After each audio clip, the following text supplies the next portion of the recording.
Okay, video തുടങ്ങുന്നതിന് 3 important കാര്യങ്ങൾ. First of all, ഞാനൊരു എക്സ്പേർട്ട് മാത്തമാറ്റീഷ്യൻ അല്ല. എൻ്റെ ഡിഗ്രി മെക്കാനിക്കൽ എഞ്ചിനീയറിംഗ് ഫിസിക്സും ആണ്. അതിൽ ഒരുപാട് മാത്സ് ഇൻവോൾവ് ആണ്. എന്നാൽ പോലും ഞാൻ ഒരു എക്സ്പേർട്ട് മാത്തമാറ്റീഷ്യൻ അല്ല. ഞാൻ ഈ പറയുന്നതിൽ എന്ത് തെറ്റുണ്ടെങ്കിലും എന്ത് കുറവുകളുണ്ടെങ്കിലും അല്ലെങ്കിൽ ഞാൻ പറയുന്നതിലും ഒരു സിംപ്ലർ വേയിലും ഒരു ബെറ്റർ വേയിലും നിങ്ങൾക്ക് എക്സ്പ്ലെയിൻ ചെയ്യാൻ കഴിയുമെങ്കിൽ ഡെഫിനറ്റ്ലി കമൻറ്റ് ബോക്സിൽ ഇടുക. പർട്ടിക്കുലർലി നിങ്ങളൊരു മാത്തമാറ്റീഷ്യനോ മാത്സ് ടീച്ചറോ ഒക്കെ ആണെങ്കിൽ ഡെഫിനറ്റ്ലി കമൻറ്റ് ബോക്സിൽ എന്ത് തെറ്റ് കണ്ടാലും ഇടുക. എനിക്ക് നിങ്ങളിൽ നിന്ന് ഒരുപാട് കാര്യങ്ങൾ പഠിക്കാനുണ്ട്. നിങ്ങൾക്കും എന്നിൽ നിന്ന് ചില കാര്യങ്ങൾ പഠിക്കാൻ പറ്റുമായിരിക്കും. നമ്മളെല്ലാവരും കമ്മ്യൂണിറ്റിയാണ്. So let's help each other. Secondly, ഇതൊരു ബേസിക് കാൽക്കുലസിനെ പറ്റിയുള്ള വീഡിയോ ആണ്. സോ കുറച്ച് സിംപ്ലിഫിക്കേഷൻസ് ഉണ്ടായിരിക്കും. അത് കാര്യമാക്കണ്ട. നമ്മൾ ആദ്യം തന്നെ കോംപ്ലക്സ് കാൽക്കുലസ് പഠിക്കാൻ നോക്കിയാൽ അത് തലയിൽ കയറില്ല. സോ ബേസിക് കാൽക്കുലസ് ആണ്, ചെറിയ സിംപ്ലിഫിക്കേഷൻസ് ഉണ്ടായിരിക്കും. ഫൈനലി, നിങ്ങൾ നിസ്സാരം അക്കാഡമി ചെക്കൗട്ട് ചെയ്യുക. നിസ്സാരത്തിൽ കണ്ടിട്ടില്ലാത്ത 10 വീഡിയോസ് ഉണ്ട്. അതല്ലാതെ ഞാൻ 5 പുതിയ വീഡിയോസും കൂടെ അധികം വൈകാതെ അപ്ലോഡ് ചെയ്യുന്നതായിരിക്കും. That's it. Let us begin. Welcome to calculus. Okay, so നമുക്ക് കാൽക്കുലസ് പഠിക്കണം. ഡിഫറൻഷിയേഷനും ഇൻ്റഗ്രേഷനും എന്താണെന്ന് പഠിക്കണം. ദ തിങ് ഇസ്, നമ്മളിൽ ഒട്ടുമിക്ക ആൾക്കാർക്കും ഓൾറെഡി ഡിഫറൻഷിയേഷനും ഇൻ്റഗ്രേഷനും അറിയാം. ഏത് ഉറക്കത്തിൽ വിളിച്ച് എണീപ്പിച്ച് എക്സ്2 ഡെറിവേറ്റീവ് എന്താണെന്ന് ചോദിച്ചാൽ നമ്മൾ പറയും 2x. x³ ഡിഫറൻഷിയേറ്റ് ചെയ്ത് എന്ത് കിട്ടും ചോദിച്ചാൽ നമ്മൾ പറയും 3x². ഡിഫറൻഷിയേഷൻ എന്താണെന്ന് ചോദിച്ചാൽ നമ്മൾ പറയും d/dx. ഇൻ്റഗ്രേഷൻ എന്താണെന്ന് ചോദിച്ചാൽ നമ്മൾ പറയും ഈ സിമ്പൽ. ഡിഫറൻഷിയേഷനും ഇൻ്റഗ്രേഷനും ഒരു സർഫസ് ലെവലിൽ എന്താണെന്ന് നമുക്കറിയാം. ദ പ്രോബ്ലം ഇസ്, ഇതിൻ്റെ ഒന്നും അർത്ഥം നമുക്ക് അറിഞ്ഞൂടാ. ഇന്റഗ്രേഷൻ, ഡിഫറൻസിയേഷൻ എന്നൊക്കെ പറഞ്ഞ സംഭവങ്ങൾ പഠിച്ചിട്ടുണ്ട്. അത് എന്തിനാണെന്ന് പോലും എനിക്കിതുവരെ അറിഞ്ഞു. ഇത് എന്താ സാധനം, എന്താ ഇവിടെ സംഭവിക്കുന്നത്, ഇതിൻ്റെ ഗുണം എന്താ, ഒന്നും നമുക്ക് അറിഞ്ഞൂടാ. ഏതൊക്കെയോ ഫോർമുല നമ്മൾ സ്കൂളിൽ കാണാതെ പഠിച്ചു. ബോർഡ് എക്സാമിന്, എൻട്രൻസ് എക്സാമിന് മാർക്ക് കിട്ടാൻ വേണ്ടി ആ ഫോർമുല അപ്ലൈ ചെയ്ത് ഉത്തരവ് എഴുതി മാർക്ക് കിട്ടി. ഇങ്ങനെ ചെയ്യുന്നതുകൊണ്ട് പ്രശ്നമില്ല ആ സമയത്ത്. പക്ഷേ ഇങ്ങനെ ചെയ്യുമ്പോൾ ഉള്ള ഡിസഡ്വാൻറ്റേജ് എന്തെന്ന് പറഞ്ഞാൽ, നമ്മൾ ഒരിക്കലും കാൽക്കുലസിൻ്റെ ബ്യൂട്ടി മനസ്സിലാക്കില്ല. അറ്റ് എ ഫണ്ടമെൻ്റൽ ലെവൽ കാൽക്കുലസിൽ എന്താ സംഭവിക്കുന്നത് എന്ന് നമ്മൾ മനസ്സിലാക്കില്ല. ഈ വീഡിയോയിൽ നമ്മൾ കാൽക്കുലസിലെ ഓരോ ഫോർമുലയിലൂടെ കടന്നുപോയി അത് കാണാതെ പഠിച്ച് അതൊന്നുമല്ല നമ്മൾ ചെയ്യാൻ പോകുന്നത്. മറിച്ച് at A base level calculus എന്താണ് എന്ന് നമ്മൾ മനസ്സിലാക്കാൻ പോവാണ്. ഇന്ന് ഈ ഭൂമിയിൽ കാൽക്കുലസ് ഇല്ല എന്ന് വെക്കുക. അങ്ങനൊരു സിറ്റുവേഷൻ ആണെങ്കിൽ നമുക്ക് ഒരുമിച്ചിരുന്ന് കാൽക്കുലസ് എങ്ങനെ ഇൻവെൻറ്റ് ചെയ്യാൻ പറ്റും എന്ന് നമ്മൾ മനസ്സിലാക്കാൻ പോവാണ്.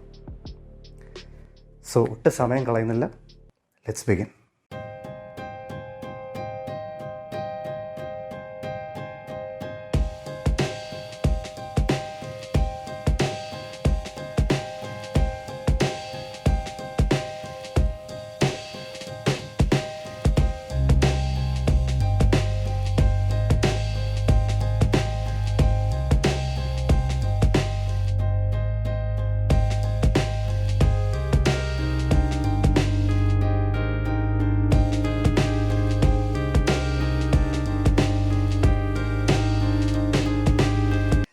നമുക്ക് വേണമെങ്കിൽ ഇപ്പം തന്നെ ഇൻ്റഗ്രേഷനെ ഡിഫറൻഷിയേഷനെ പറ്റി സംസാരിച്ച് തുടങ്ങാം.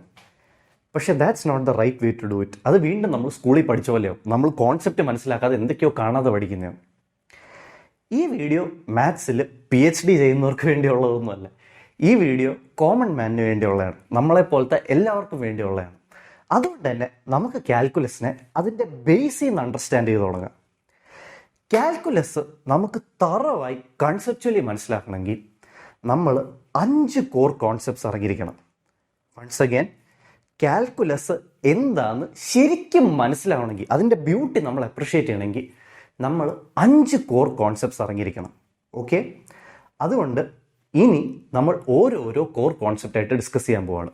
ഈ 5 കോർ കോൺസെപ്റ്റ്സ് ഡിസ്കസ് ചെയ്ത് കഴിഞ്ഞാൽ പിന്നെ നമുക്ക് ഡിഫറൻഷിയേഷനും ഇൻ്റഗ്രേഷനും ഇങ്ങനെ പഠിക്കാം. It will be very easy. Okay, പക്ഷേ ഈ 5 കോർ കോൺസെപ്റ്റ്സിലും എനിക്ക് നിങ്ങളുടെ ശ്രദ്ധ വേണം. അത്ര ഡിഫിക്കൽട്ട് അല്ല. നമ്മൾ റിലേറ്റിവിറ്റിയും ക്വാണ്ടം മെക്കാനിക്സും ഒക്കെ പഠിച്ചിട്ടുള്ളതാണ്. അത് വെച്ച് നോക്കുമ്പോൾ കാൽക്കുലസ് ഈസിയർ ആണ്. ഓക്കെ, സോ നമുക്ക് ഈ 5 കോർ കോൺസെപ്റ്റ്സിനെ പറ്റി സംസാരിച്ച് തുടങ്ങാം. Let us begin with core concept number 1, the infinity principle. As I said, calculus മനസ്സിലാക്കണമെങ്കിൽ നമുക്ക് 5 കോർ കോൺസെപ്റ്റ്സ് വേണം. അതിലെ കോർ കോൺസെപ്റ്റ് നമ്പർ 1 ആണിത്, ഇൻഫിനിറ്റി പ്രിൻസിപ്പിൾ. ഇൻഫിനിറ്റി പ്രിൻസിപ്പിൾ മനസ്സിലാക്കണമെങ്കിൽ നമുക്കൊരു സിമ്പിൾ കോൺസെപ്റ്റ് എടുക്കാം, ഏരിയ. എന്താണ് area? Area is defined as the measure of extend of surface. അതായത് ഒരു സാധനത്തിന് എത്ര സർഫസ് ഉണ്ട് എന്നതിൻ്റെ മെഷറാണ് ഏരിയ. ഫോർ എക്സാമ്പിൾ, ഈ പേപ്പറിന് ഇത്ര ഏരിയ ഉണ്ട്, എൻ്റെ ഈ കൈയിന് ഇത്ര ഏരിയ ഉണ്ട്. ഏരിയ നമ്മൾ മാത്തമാറ്റിക്കലി എങ്ങനെയാണ് റെപ്രസെൻ്റ് ചെയ്യുന്നത്? ഏരിയ നമ്മൾ മാത്തമാറ്റിക്കലി റെപ്രസെൻ്റ് ചെയ്യുന്നത് സ്ക്വയർ സെൻറ്റിമീറ്റർ ആയിട്ട്, അല്ലെങ്കിൽ സ്ക്വയർ മീറ്റർ ആയിട്ട്, അല്ലെങ്കിൽ സ്ക്വയർ ഫീറ്റ് ആയിട്ട് നമ്മൾ പറയും എൻ്റെ ഈ ഫ്ലാറ്റിൻ്റെ ഏരിയ 2000 സ്ക്വയർ ഫീറ്റ് ആണ്, അല്ലെങ്കിൽ ഈ പേപ്പറിൻ്റെ ഏരിയ 150 സ്ക്വയർ സെൻറ്റിമീറ്റർ ആണ്. ഇങ്ങനെയാണ് നമ്മൾ മാത്തമാറ്റിക്കലി ഏരിയ റെപ്രസെൻ്റ് ചെയ്യുന്നത്. പക്ഷേ എന്താണ് ഒരു സ്ക്വയർ സെൻറ്റിമീറ്റർ, അല്ലെങ്കിൽ എന്താണ് ഒരു സ്ക്വയർ മീറ്റർ, അല്ലെങ്കിൽ എന്താണ് ഒരു സ്ക്വയർ ഫുട്ട്? ഇങ്ങനെ ചോദിച്ചാൽ നിങ്ങൾ പ്രോബ്ലി പറയും ഒരു സ്ക്വയർ സെൻറ്റിമീറ്റർ എന്ന് പറഞ്ഞാൽ ഒരു ഇത്ര ഏരിയ. പക്ഷേ ഇത്ര ഏരിയ എന്ന് പറയുമ്പോൾ എത്ര ഏരിയ? എന്താണ് ഒരു സ്ക്വയർ സെൻറ്റിമീറ്റർ? ഒരു സ്ക്വയർ സെൻറ്റിമീറ്റർ എന്ന് പറയുന്നത് ഒരു 1 സെൻറ്റിമീറ്റർ സൈഡ് ലെങ്ത് ഉള്ള സ്ക്വയറിൻ്റെ ഏരിയയാണ്. എന്താണ് ഞാൻ പറയുന്നത്? ഒരു സ്ക്വയർ സെൻറ്റിമീറ്റർ എന്ന് പറയുന്നത് ഒരു 1 സെൻറ്റിമീറ്റർ സൈഡ് ലെങ്ത് ഉള്ള സ്ക്വയറിൻ്റെ ഏരിയയാണ്. ഓക്കെ, ഇത് ഓർത്ത് വയ്ക്കുക. അങ്ങനെയാണെങ്കിൽ ഒരു 9 സെൻറ്റിമീറ്റർ ലെങ്ത്തും 4 സെൻറ്റിമീറ്റർ വിഡ്ത്തും ഉള്ള ഒരു റെക്റ്റാങ്കിളിൻ്റെ ഏരിയ എത്രയാണ്? It's very simple. 1 centimetre side length ഉള്ള 9 സ്ക്വയർസിൻ്റെ 4 ലെയർ നമുക്ക് അതിനകത്ത് ഫിറ്റ് ചെയ്യാൻ പറ്റും. അതായത് 1 സെൻറ്റിമീറ്റർ സ്ക്വയറിൻ്റെ 9 എണ്ണത്തിൻ്റെ 4 ലെയർ, അതായത് മൊത്തത്തിൽ 36 സ്ക്വയർസ് നമുക്ക് ആ റെക്റ്റാങ്കിളിനകത്ത് ഫിറ്റ് ചെയ്യാൻ പറ്റും. അതായത് ആ റെക്റ്റാങ്കിളിൻ്റെ area 36 centimetre square, which is also the length into breadth of the rectangle. അതുകൊണ്ട് തന്നെ ഒരു റെക്റ്റാങ്കിളിൻ്റെ ഏരിയ എന്ന് പറയുന്നത് ലെങ്ത് ഇൻറ്റു ബ്രെഡ്ത്ത് ആണ്. നൗ ഈ റെക്റ്റാങ്കിൾ പോലെ സ്ട്രെയിറ്റ് ലൈൻസ് കൊണ്ടുള്ള മറ്റ് പല ഷേപ്സിൻ്റെ ഏരിയ നമുക്ക് ഇങ്ങനെ കണ്ടുപിടിക്കാൻ പറ്റും, അതിനകത്ത് എത്ര സ്ക്വയർസ് ഫിറ്റ് ചെയ്യാൻ പറ്റുമെന്ന് നോക്കിയിട്ട്. പക്ഷേ അങ്ങനെയാണെങ്കിൽ ഞാനൊരു ചോദ്യം ചോദിക്കട്ടെ, ഒരു സർക്കിളിൻ്റെ ഏരിയ എത്രയാണ്? ഇപ്പം നിങ്ങൾ പറയും സിമ്പിൾ, ഒരു സർക്കിളിൻ്റെ ഏരിയ πr². പക്ഷെ അതെനിക്കും അറിയാം, അതല്ല ഞാൻ ചോദിക്കുന്നത്. ഞാൻ പറയുന്ന ഒരു സർക്കിളിൻ്റെ ഏരിയ എന്തുകൊണ്ട് πr² ആയി? ആ ഫോർമുല എങ്ങനെ കിട്ടി? അതാണ് ഞാൻ ചോദിക്കുന്നത്. ഇപ്പോൾ റെക്റ്റാങ്കിളിൻ്റെ കേസിൽ നമ്മൾ മനസ്സിലാക്കി ആ ഫോർമുല എങ്ങനെ വന്നു, അതിനകത്ത് എത്ര സ്ക്വയർ ഫിറ്റ് ചെയ്യാൻ പറ്റുമോ നോക്കിയിട്ടാണ് റെക്റ്റാങ്കിൾ ലെങ്ത് ഇൻറ്റു ബ്രെഡ്ത്ത് എന്ന ഫോർമുല വന്നത്. പക്ഷേ ഒരു സർക്കിളിൻ്റെ ഏരിയ എങ്ങനെ πr² ആയി? ഒരു സർക്കിളിനകത്ത് ഒരിക്കലും നമുക്ക് ഇത്രയും സ്ക്വയർസ് എന്ന് പറഞ്ഞ് ഫിറ്റ് ചെയ്യാൻ പറ്റില്ല. കാരണം അതിൻ്റെ ബൗണ്ടറി കർവ്ഡ് ആണ്, അതിനകത്ത് ഒരു എക്സാക്ട് നമ്പർ സ്ക്വയർസ് ഫിറ്റ് ആവില്ല. അങ്ങനെയാണെങ്കിൽ നമുക്ക് എങ്ങനെ ഒരു സർക്കിളിൻ്റെ ഏരിയ കണ്ടുപിടിക്കാൻ പറ്റും? അതിൻ്റെ ഫോർമുല നമുക്ക് എങ്ങനെ ഡിറൈവ് ചെയ്യാൻ പറ്റും? Actually it's not that hard. ഒരു സർക്കിൾ എടുക്കുക, അതിൻ്റെ സർക്കംഫറൻസ് C, റേഡിയസ് R. ഈ സർക്കിളിനെ ഇനി ഒരു പീസയായിട്ട് ഇമാജിൻ ചെയ്യാം. ഈ പീസയെ നമ്മൾ 4 സ്ലൈസായിട്ട് മുറിക്കുന്നു. 4 സ്ലൈസായിട്ട് മുറിച്ചതിന് ശേഷം ശ്രദ്ധിക്കുക, കുറച്ച് ട്രിക്കിയാണ്, പക്ഷെ ശ്രദ്ധിക്കുക. ഓക്കെ, ഫോക്കസ് പോകരുത് ഈ പോയിന്റിൽ. ഈ പീസയെ നമ്മൾ 4 സ്ലൈസ് ആക്കി, എന്നിട്ട് 2 സ്ലൈസിനെ നമ്മൾ ഇങ്ങനെ വെച്ചു, 2 സ്ലൈസിനെ നമ്മൾ ഇങ്ങനെ വെച്ചു. ഇപ്പം നിങ്ങൾ വിചാരിക്കും എന്തിട്ട് ഇങ്ങനെ വെച്ചുകൊണ്ട് എങ്ങനെ ഏരിയ കണ്ടുപിടിക്കാൻ? വെൽ, നിങ്ങളുടെ ഡൗട്ട് വാലിഡ് ആണ്. ഇങ്ങനെ വെച്ചുകൊണ്ട് നമുക്ക് പ്രത്യേകിച്ച് ഒന്നും നേടാനില്ല. But I want you to remember one thing. Okay, one small thing which will hold true for the rest of this derivation. Okay, ഒരു കാര്യം ഓർത്ത് വയ്ക്കാം. നമ്മൾ 2 സ്ലൈസ് ഇങ്ങനെ പൊക്കി വെച്ചു, 2 സ്ലൈസ് ഇങ്ങനെ താഴ്ത്തി വെച്ചു. അതായത് പകുതി സർക്കിൾ നമ്മൾ പൊക്കി വെച്ചു, അല്ലെങ്കിൽ പകുതി പീസ നമ്മൾ പൊക്കി വെച്ചു, പകുതി പീസ നമ്മൾ താഴ്ത്തി വെച്ചു. അതുകൊണ്ട് തന്നെ മുകളിലത്തെ പോർഷൻസിൻ്റെ എൻറ്റയർ കർവ്ഡ് ലെങ്ത് എടുത്താൽ അത് സർക്കംഫറൻസ് ബൈ 2 ആയിരിക്കും. താഴത്തെ പോർഷൻ്റെ എൻറ്റയർ കർവ്ഡ് ലെങ്ത് എടുത്താൽ അതും സർക്കംഫറൻസ് ബൈ 2 ആയിരിക്കും. കാരണം പകുതി സർക്കിൾ നമ്മൾ പകുതി വെച്ചു, പകുതി സർക്കിൾ നമ്മൾ താഴ്ത്തി വെച്ചു. മുകളിലത്തെ കർവ്ഡ് റീജിയൻ്റെ ലെങ്ത് C/2, താഴത്തെ കർവ്ഡ് റീജിയൻ്റെ ലെങ്ത് C/2. അതുപോലെ തന്നെ ആ ടിൽറ്റഡ് ലൈനിൻ്റെ, ആ ടിൽറ്റഡ് സൈഡിൻ്റെ ലെങ്ത് R ആണ്, റേഡിയസ് ഓഫ് ദ സർക്കിൾ ആണ്. ഇത് ഓർത്ത് വയ്ക്കുക. This will hold true for the rest of this derivation. Okay, ഇപ്പം നമ്മൾ ഈ സർക്കിളിനെ ഈ 4 സ്ലൈസായിട്ട് മുറിച്ച് ഇങ്ങനെ അറേഞ്ച് ചെയ്ത് വെച്ചുകൊണ്ടൊന്നും നമുക്ക് ഈ സർക്കിളിൻ്റെ ഏരിയ കണ്ടുപിടിക്കാൻ പറ്റില്ല. But let's do something else now. Instead of cutting it into 4 slices, let's cut it into 8 slices. Okay, നമ്മൾ ഈ സർക്കുലർ പീസയെ നമ്മൾ 8 സ്ലൈസസ് ആയിട്ട് മുറിച്ചു. വീണ്ടും നമ്മൾ 4 സ്ലൈസസ് പൊക്കി വെച്ചു, 4 സ്ലൈസസ് താഴ്ത്തി വെച്ചു. വീണ്ടും മുകളിലത്തെ ആ കർവ്ഡ് ലെങ്ത് C/2 ആയിരിക്കും, താഴത്തെ കർവ്ഡ് ലെങ്ത്തും C/2 ആയിരിക്കും. കാരണം നമ്മൾ പകുതി പീസ പൊക്കി വെച്ചു, പകുതി പീസ താഴ്ത്തി വെച്ചു. ഇനി നമ്മൾ ചെയ്യാൻ പോകുന്നത് എന്തെന്ന് വെച്ചാൽ, നമ്മൾ ലെഫ്റ്റ് അറ്റത്തെ സ്ലൈസിൻ്റെ പകുതി മുറിച്ച് അതിനെ റൈറ്റ് അറ്റത്തോട്ട് ട്രാൻസ്ഫർ ചെയ്യുന്നു. ഇനി നിങ്ങൾ ഇതൊന്ന് നോക്കിയേ, ഇത് കാണാൻ കുറച്ചൊക്കെ ഒരു റെക്റ്റാങ്കിൾ പോലില്ലേ? കുറച്ചൊക്കെ, കറക്റ്റ് റെക്റ്റാങ്കിൾ, പെർഫെക്റ്റ് റെക്റ്റാങ്കിൾ ഒന്നും ഞാൻ പറഞ്ഞില്ല, പക്ഷെ കുറച്ചൊക്കെ ഒന്ന് വളഞ്ഞു തിരിയിരിക്കുന്ന റെക്റ്റാങ്കിൾ പോലില്ലേ? ഉണ്ടല്ലോ. ഈ റെക്റ്റാങ്കിളിൻ്റെ ലെങ്ത് എത്രയാണ്? Still C/2. ആൻഡ് ബ്രെഡ്ത്ത് എത്രയാണ്? R. Okay, I M again saying, എനിക്ക് മനസ്സിലായി ഇതൊരു റെക്റ്റാങ്കിൾ അല്ല, പ്രോപ്പർ റെക്റ്റാങ്കിൾ അല്ല, പക്ഷേ ഇവിടേക്കോ ഒരു റെക്റ്റാങ്കിൾ അങ്ങ് പോലെ ഇരിപ്പുണ്ട്. ഓക്കെ, ഇനി നമ്മൾ എന്താ ചെയ്യാൻ പോകുന്നതെന്ന് പറഞ്ഞാൽ 8 സ്ലൈസായിട്ട് മുറിച്ചതിന് പകരം നമ്മൾ ഈ സർക്കുലർ പീസെ 16 സ്ലൈസായിട്ട് മുറിക്കുന്നു. വീണ്ടും നമ്മൾ ഇതുപോലെ അറേഞ്ച് ചെയ്യുന്നു. Top length C/2, bottom length C/2, side 6. ഇപ്പം ഇതിനെ കാണാൻ കുറെ കൂടെ ഒരു റെക്റ്റാങ്കിൾ പോലെ ഇല്ലേ? Length C/2, breadth 6. ഇനി നമ്മൾ എന്ത് ചെയ്യുന്നു? ഈ സർക്കുലർ പീസനെ നമ്മൾ ഇൻഫിനിറ്റ് നമ്പർ ഓഫ് സ്ലൈസസ് ആയിട്ട് മുറിക്കുന്നു.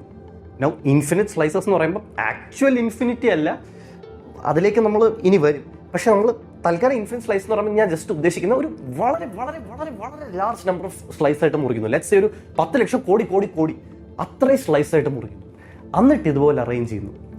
ഇപ്പം ഇത് കാണാൻ മോർ ഓർ ലെസ് ഒരു പ്രോപ്പർ റെക്റ്റാങ്കിൾ പോലെ ഇല്ലേ? ആൻഡ് ഈ റെക്റ്റാങ്കിളിൻ്റെ ലെങ്ത് C/2, ബ്രെഡ്ത്ത് 6 ആണ്. ലെങ്ത് C/2, ബ്രെഡ്ത്ത് 6 ഉള്ള റെക്റ്റാങ്കിളിൻ്റെ ഏരിയ എന്താണ്? Length into breadth, which is C/2 into R. No C എന്താണ്?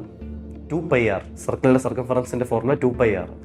So area of a circle equals C/2 into R equals 2πr into R/2 equals πr². No ഇതൊരു pretty easy derivation ആണ്. പക്ഷേ നിങ്ങൾക്ക് എവിടെയെങ്കിലും നിങ്ങളുടെ ശ്രദ്ധ തെറ്റിപ്പോയിട്ടുണ്ടെങ്കിൽ നിങ്ങൾ തിരിച്ചൊന്ന് കാണാം. It's fairly simple. എന്താണ് നമ്മളിവിടെ ചെയ്തത്? ഒരു സർക്കിളുണ്ട്, സർക്കിളിൻ്റെ ഏരിയയുടെ ഫോർമുല നമുക്ക് അറിഞ്ഞൂടാ. അപ്പം നമ്മൾ എന്ത് ചെയ്തു? അതിനെ ഒരുപാട് ചെറിയ സ്ലൈസസ് ആയിട്ട് മുറിച്ചിട്ട് ആ സ്ലൈസസിനെ എല്ലാം കൂടെ റീഅറേഞ്ച് ചെയ്ത് ഒരു റെക്റ്റാങ്കിൾ ഷേപ്പിലാക്കി. റെക്റ്റാങ്കിളിൻ്റെ ഏരിയയുടെ ഫോർമുല നമുക്കറിയാം, ലെങ്ത് ഇൻറ്റു ബ്രെഡ്ത്ത്. അതുകൊണ്ട് ഈ സർക്കിളിനും നമ്മൾ അതേ ഫോർമുല അപ്ലൈ ചെയ്ത് സർക്കിളിൻ്റെ ഏരിയ കണ്ടുപിടിച്ചു. ഇതാണ് കാൽക്കുലസിലെ core concept number 1, the infinity principle. To shed light on any continuous shape, reimagine it as an infinite series of smaller parts and analyse those. അതായത് ഏതൊരു കോംപ്ലക്സ് കണ്ടിന്യൂസ് ഷേപ്പിനെ സ്റ്റഡി ചെയ്യണമെങ്കിലും അതിനെ ഒരു large number of smaller parts ആയിട്ട് മുറിച്ചിട്ട് ആ smaller പാർട്സിനെ അനലൈസ് ചെയ്യുക. ഇതാണ് ഇൻഫിനിറ്റി പ്രിൻസിപ്പിൾ. ഇൻഫിനിറ്റി പ്രിൻസിപ്പിളാണ് കാൽക്കുലസിലെ കോർ കോൺസെപ്റ്റ് നമ്പർ 1. അടുത്തത് നമുക്ക് കോർ കോൺസെപ്റ്റ് നമ്പർ 2ലേക്ക് വരാം. പക്ഷെ അതിനു മുമ്പ് എനിക്ക് നിങ്ങളോട് പറയാനുള്ള കാര്യം എന്താണെന്ന് പറഞ്ഞാൽ, ധൃതിപ്പെടരുത്. എവിടെ ഇൻ്റഗ്രേഷൻ, എവിടെ ഡിഫറൻഷിയേഷൻ, എവിടെ എന്താ ഇൻ്റഗ്രേഷൻ ഡിഫറൻഷിയേഷനെ പറ്റി ഒന്നും സംസാരിക്കാതെ ധൃതിപ്പെടരുത്. അങ്ങനെ പെട്ടെന്ന് ടൈം ചെയ്യാൻ പറ്റുന്നൊരു ബീസ്റ്റ് അല്ല കാൽക്കുലസ്. കാൽക്കുലസ് മനസ്സിലാക്കണമെങ്കിൽ ആദ്യം നമ്മുടെ ഫൗണ്ടേഷൻ സ്ട്രോങ് ആയിരിക്കണം, നമ്മുടെ ബേസ് സ്ട്രോങ് ആയിരിക്കണം. ഈ 5 കോർ കോൺസെപ്റ്റ്സ് നമ്മൾ ക്ലിയർ ആയിട്ട് അറിഞ്ഞിരിക്കണം. ക്ലിയർ ആയിട്ട് ഇത് മനസ്സിലായ പിന്നെ ഒരു 15 മിനിറ്റ് ഈ കാൽക്കുലസ് നമുക്ക് പുല്ല് പോലെ മനസ്സിലാവും.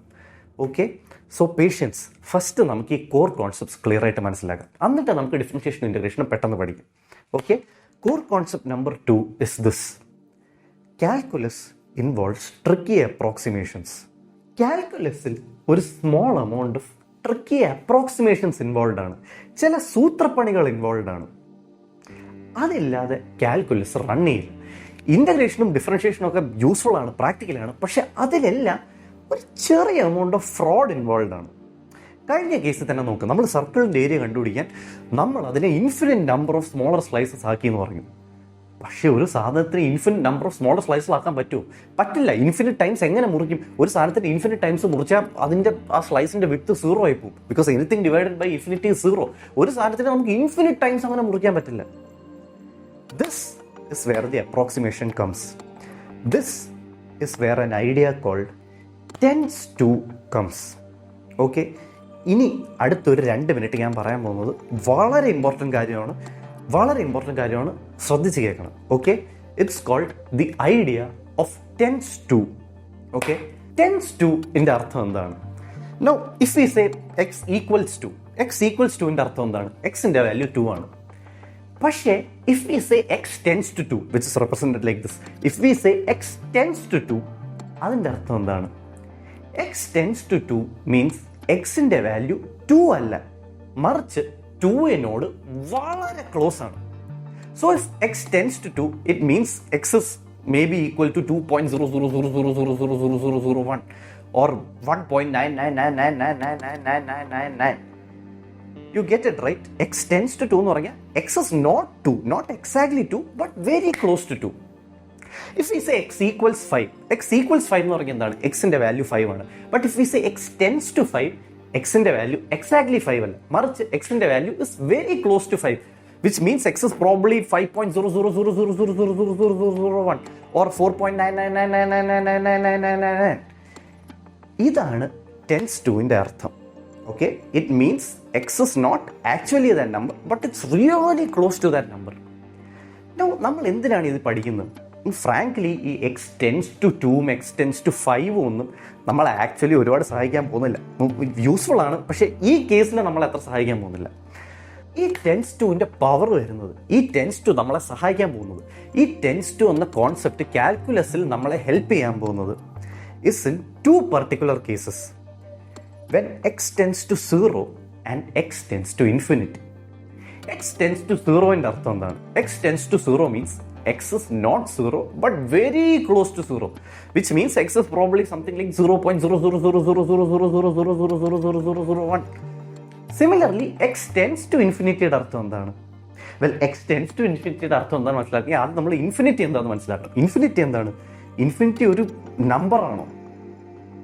നോ, ഇൻഫിനിറ്റി ഒരു നമ്പർ അല്ല. ഓക്കെ, ഇൻഫിനിറ്റി ഒരു കോൺസെപ്റ്റാണ്. ഇൻഫിനിറ്റി മീൻസ് അന്ത്യമില്ലാത്തത്, അളവില്ലാത്തത്, നിങ്ങൾക്ക് വിചാരിക്കാൻ പറ്റുന്ന ഏറ്റവും വലിയ നമ്പറിനേക്കാൾ വലുത്, ഇങ്ങനെ കൂടിക്കൊണ്ടേയിരിക്കുന്നത്, ഒരറ്റമില്ലാത്തത്, അതാണ് ഇൻഫിനിറ്റി. അപ്പോൾ എക്സ് ഈക്വൽ ടു ഇൻഫിനിറ്റി എന്ന് പറഞ്ഞാൽ അതിൻ്റെ അർത്ഥം എക്സിന് അളവില്ല, അന്ത്യമില്ല, ഇങ്ങനെ കൂടിക്കൊണ്ടിരിക്കും. പക്ഷേ എക്സ് ടെൻസ് ടു ഇൻഫിനിറ്റി എന്ന് പറഞ്ഞാൽ x is very close to infinity, which means x is a very large number which is close to infinity.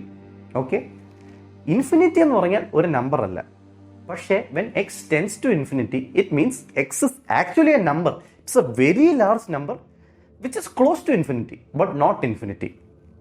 Now ഇനി ഞാൻ പറയാൻ പോകുന്ന ഒരൊറ്റ സെൻറ്റൻസ് അല്ലെങ്കിൽ ഒരു 2 സെൻറ്റൻസ് തെറ്റാണ്, പക്ഷേ അങ്ങനെ വിചാരിക്കുന്നതിൽ പ്രശ്നമില്ല. കാൽക്കുലസ് പഠിക്കാൻ അത് സഹായിക്കും. ഓക്കെ, തെറ്റാണ്, അത് നിങ്ങളും അറിഞ്ഞു, പക്ഷേ കാൽക്കുലസ് പഠിക്കാൻ സഹായിക്കുന്നതുകൊണ്ട് നിങ്ങൾ അങ്ങനെ തന്നെ വിചാരിച്ചോ.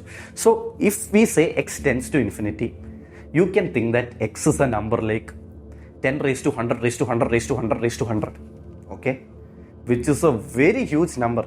നൗ ആ number is not close to infinity, പക്ഷെ അങ്ങനെ വിചാരിച്ചോ, അതിൽ തെറ്റില്ല. അപ്പോൾ എക്സ് ടെൻസ് ടു ഇൻഫിനിറ്റി എന്ന് പറഞ്ഞാൽ എന്താണ്? എക്സ് ഒരു ഭയങ്കര വലിയ നമ്പറാണ്, ലൈക്ക് 10⁻100⁻100⁻100⁻100. ഓക്കെ, അപ്പം ഇതാണ് ടെൻസ് ടുവിൻ്റെ കോൺസെപ്റ്റ്. എക്സ് ടെൻസ് ടു 0 എന്ന് പറഞ്ഞാൽ x is not 0 but very close to 0. X tends to infinity എന്ന് പറഞ്ഞാൽ x is a huge number which is close to infinity, like 10⁻100⁻100⁻100⁻100⁻100. Okay, now ഈ tends to കാൽക്കുലസിൽ നമ്മൾ എങ്ങനെയാണ് സഹായിക്കാൻ പോകുന്നത്? ഈ ടെൻസ് ടുവിൻ്റെ ഗുണം 2 സ്ഥലത്താണ് വരുന്നത്. ഒന്ന്, നമ്മൾ നേരത്തെ സർക്കിളിൻ്റെ ഏരിയ കണ്ടുപിടിച്ചല്ലോ. അപ്പം നമ്മൾ എന്താണ് പറയുന്നത്? സർക്കിളിനെ നമ്മൾ ഇൻഫിനിറ്റ് സ്ലൈസസ് ആയി മുറിച്ചു വന്നു. Well, is that actually possible? ഒരു സർക്കിളിനെ നമുക്ക് ഇൻഫിനിറ്റ് സ്ലൈസ് ആയിട്ട് മുറിക്കാൻ പറ്റുമോ? പറ്റില്ല. ഇൻഫിനിറ്റ് തവണ മുറിച്ച ഓരോ സ്ലൈസിൻ്റെയും വിഡ്ത്ത് 0 ആയി പോകും, because anything divided by infinity 0. നമ്മൾ അവിടെ ഉദ്ദേശിക്കുന്നത്, സർക്കിളിനെ നമ്മൾ ഇൻഫിനിറ്റ് ടൈംസ് മുറിച്ചു എന്ന് പറയുമ്പോൾ നമ്മൾ ആക്ച്വലി ഉദ്ദേശിക്കുന്നത് is that we cut the circle in such a way that the number of slices tend to infinity. അതായത് number of slices actually infinity അല്ല, number of slices tend to infinity. അതായത് നമ്മൾ ആ സർക്കിളിനെ ഒരുപാട് സ്ലൈസ് ആയിട്ട് മുറിക്കും, 10⁻100⁻100⁻100⁻100 അത്രയും സ്ലൈസ് ആയിട്ട് മുറിക്കും. So the number of slices tend to infinity. അതാണ് ഈ ടെൻസ് ടു കോൺസെപ്റ്റിലെ ഫസ്റ്റ് ഗുണം. രണ്ടാമത്തെ ഗുണം എന്ന് പറഞ്ഞാൽ മാത്സിൽ ചില കാര്യങ്ങൾ അൺഡിഫൈൻഡ് ആണ്. ഫോർ എക്സാമ്പിൾ 0/0 എന്താണ്? 0/0 ഒരു സെൻസ് ഉണ്ടാക്കുന്നില്ല. 0ൽ എത്ര തവണ 0 പോകും? Makes no sense, it's undefined. Similarly infinity infinity എന്താണ്? ഒരു അന്ത്യമില്ലാത്ത സാധനത്തിൽ എത്ര അന്ത്യമില്ലാത്ത സാധനങ്ങൾ പോകും? It makes no sense. Infinity infinity undefined ആണ്. പക്ഷേ when x tends to 0 or x tends to infinity, it is not undefined. Let me show it. If x equal to 0, x/x എന്ന് പറയുന്നത് 0/0 ആണ്, അൺഡിഫൈൻഡ് ആണ്. പക്ഷേ if x tends to 0, x/x എന്താണ്? It's a number which is close to 0 divided by itself. So it's something like 0.00000001 divided by 0.0001, which is 1. Similarly, x infinity ആണെങ്കിൽ, if x equals infinity, x/x is undefined. Infinity/infinity is undefined.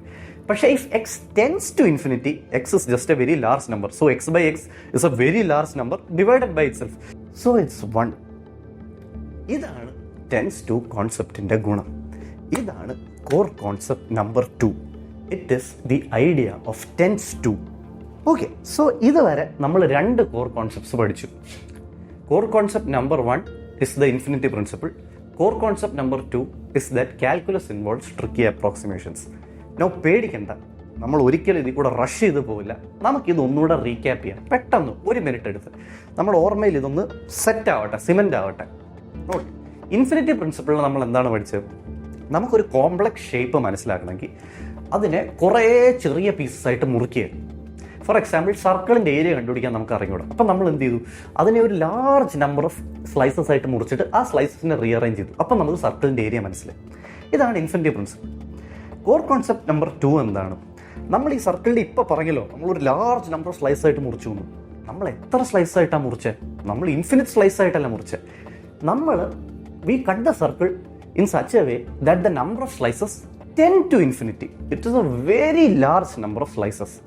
Okay, ഇതാണ് core concept number 2. That calculus involves tricky approximations or the idea of tends to. Tends to എന്ന് പറഞ്ഞാൽ if x tends to something, x is not equal to that but very close to that. X tends to 5 എന്ന് പറഞ്ഞാൽ x is probably 5.0000001. x tends to infinity എന്ന് പറഞ്ഞാൽ it's a very large number but it's not infinity. x tends to 0 എന്ന് പറഞ്ഞാൽ x is very close to 0 but not 0, something like 0.00001. Okay, so ഈ 2 കോൺസെപ്റ്റ്സാണ് നമ്മൾ ഇതുവരെ പഠിച്ചത്. Infinity principle and calculus involves tricky approximations or the idea of tends to. Okay guys, അടുത്ത core കോൺസെപ്റ്റിലേക്ക് പോകുന്നതിന് മുമ്പ് ഒരു കാര്യം നിങ്ങൾ അറിയണം.